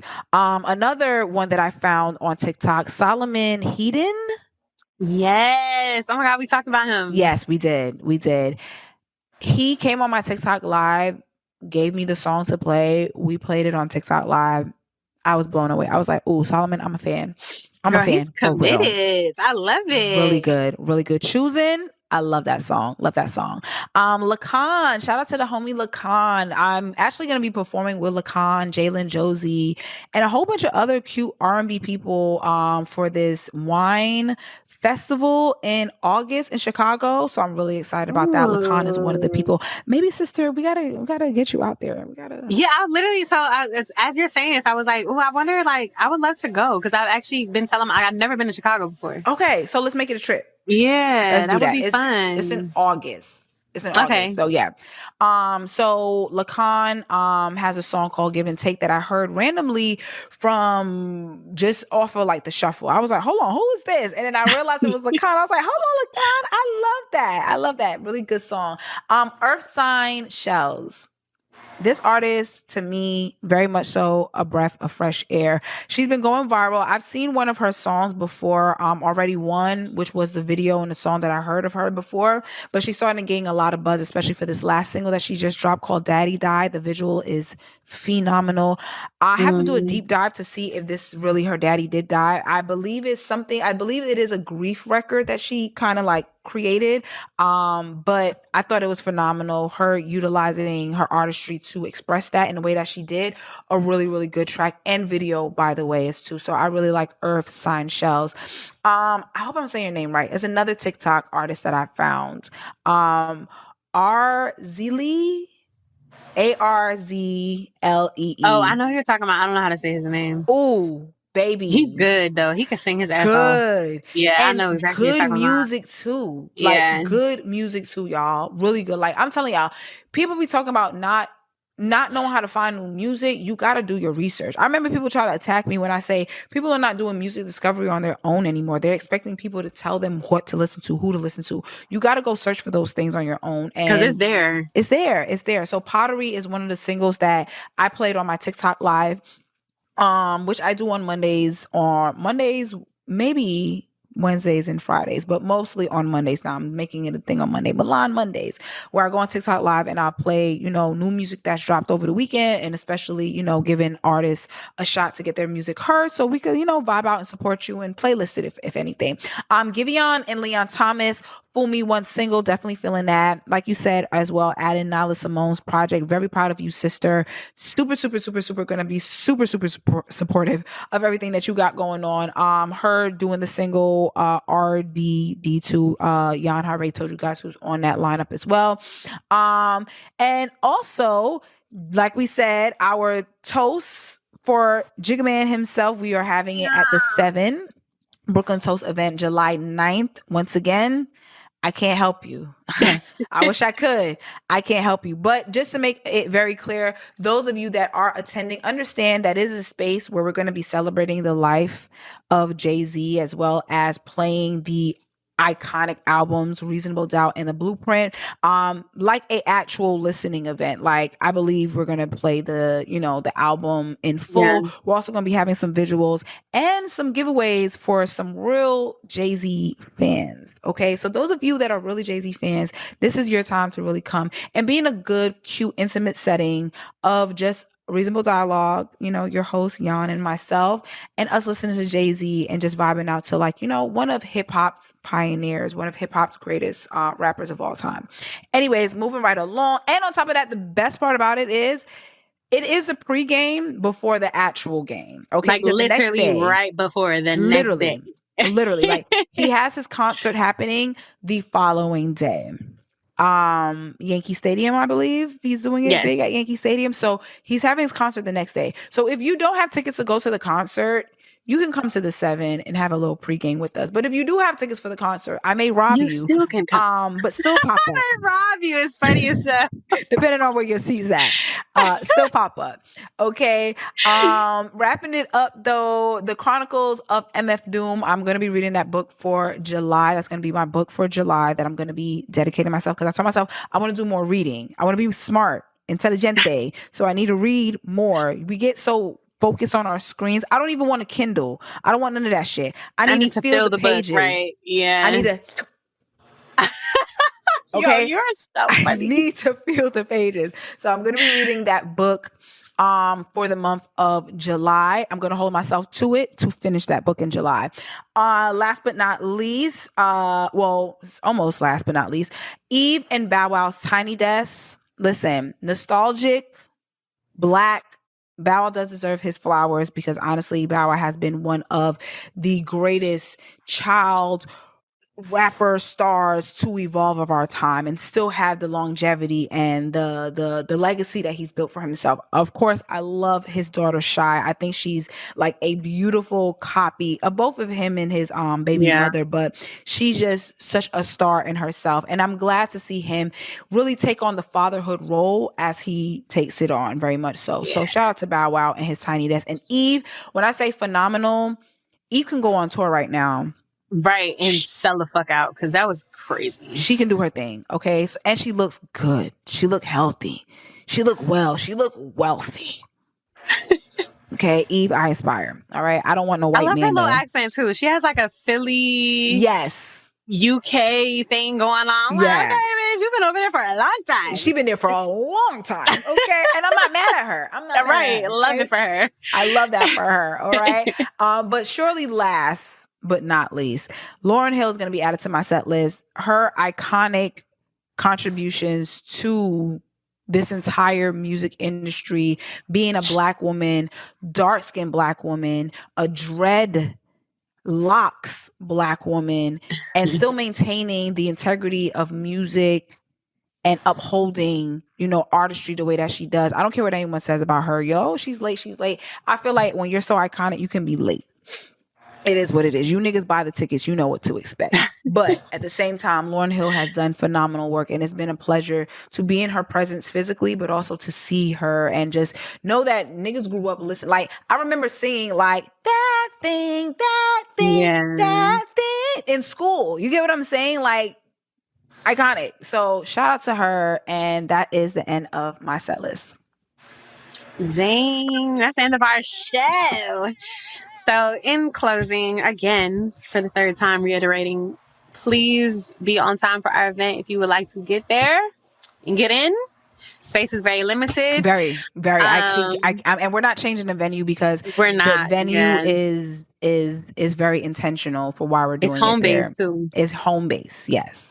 But our first live, right? Oh my god, that's what I was gonna say. Like, I'm just so proud of. Thank y'all for Granted, the event hasn't happened, but seeing so many people just pull up digitally to support that event, RSVP, comment, repost, this is our first event, y'all. We literally, I wish y'all could have seen our chat thread. We was like, oh my god, 300, oh my god, 400, oh my god, 550, oh my, bitch, I was like, girl, by tomorrow we're gonna have 1,000. And literally by 12 p.m. the next day, we had 1,000 RSVPs and we had to close. But we really, really appreciate y'all showing up and supporting us that way. It's incredible. Yes, we appreciate y'all. And of course, we're going to do our best to accommodate as much as we can, but we're not making any promises, like we said. Okay. All right. But we will be there. Music will be playing. Food will be served. Drinks by the do say themselves, if I do say so myself. And we're going to have a great time celebrating. And hopefully tomorrow we'll all be at the concert celebrating too. Okay. But that's the end, y'all. Come on, give them your spiel. Let them know what they gotta do. Y'all niggas ain't gotta go home, but y'all certainly gotta get the fuck out of here. See y'all niggas outside. Bye. It's your girl, DJ Miss Milan. And it's your girl, Snead. Thank you guys for tapping into another episode of the Reasonable Dialogue podcast. Thank you guys for tapping in every week and spending time with your favorite girls at the condo. We really, really appreciate the love you guys pour into us. And if you're rocking with the conversation, make sure you follow us on all socials. We are on Twitter, Instagram, and YouTube at Reasonable Dialogue. And be sure to rate, subscribe, comment, like, tell a friend and tell a friend. And be sure to stay reasonable.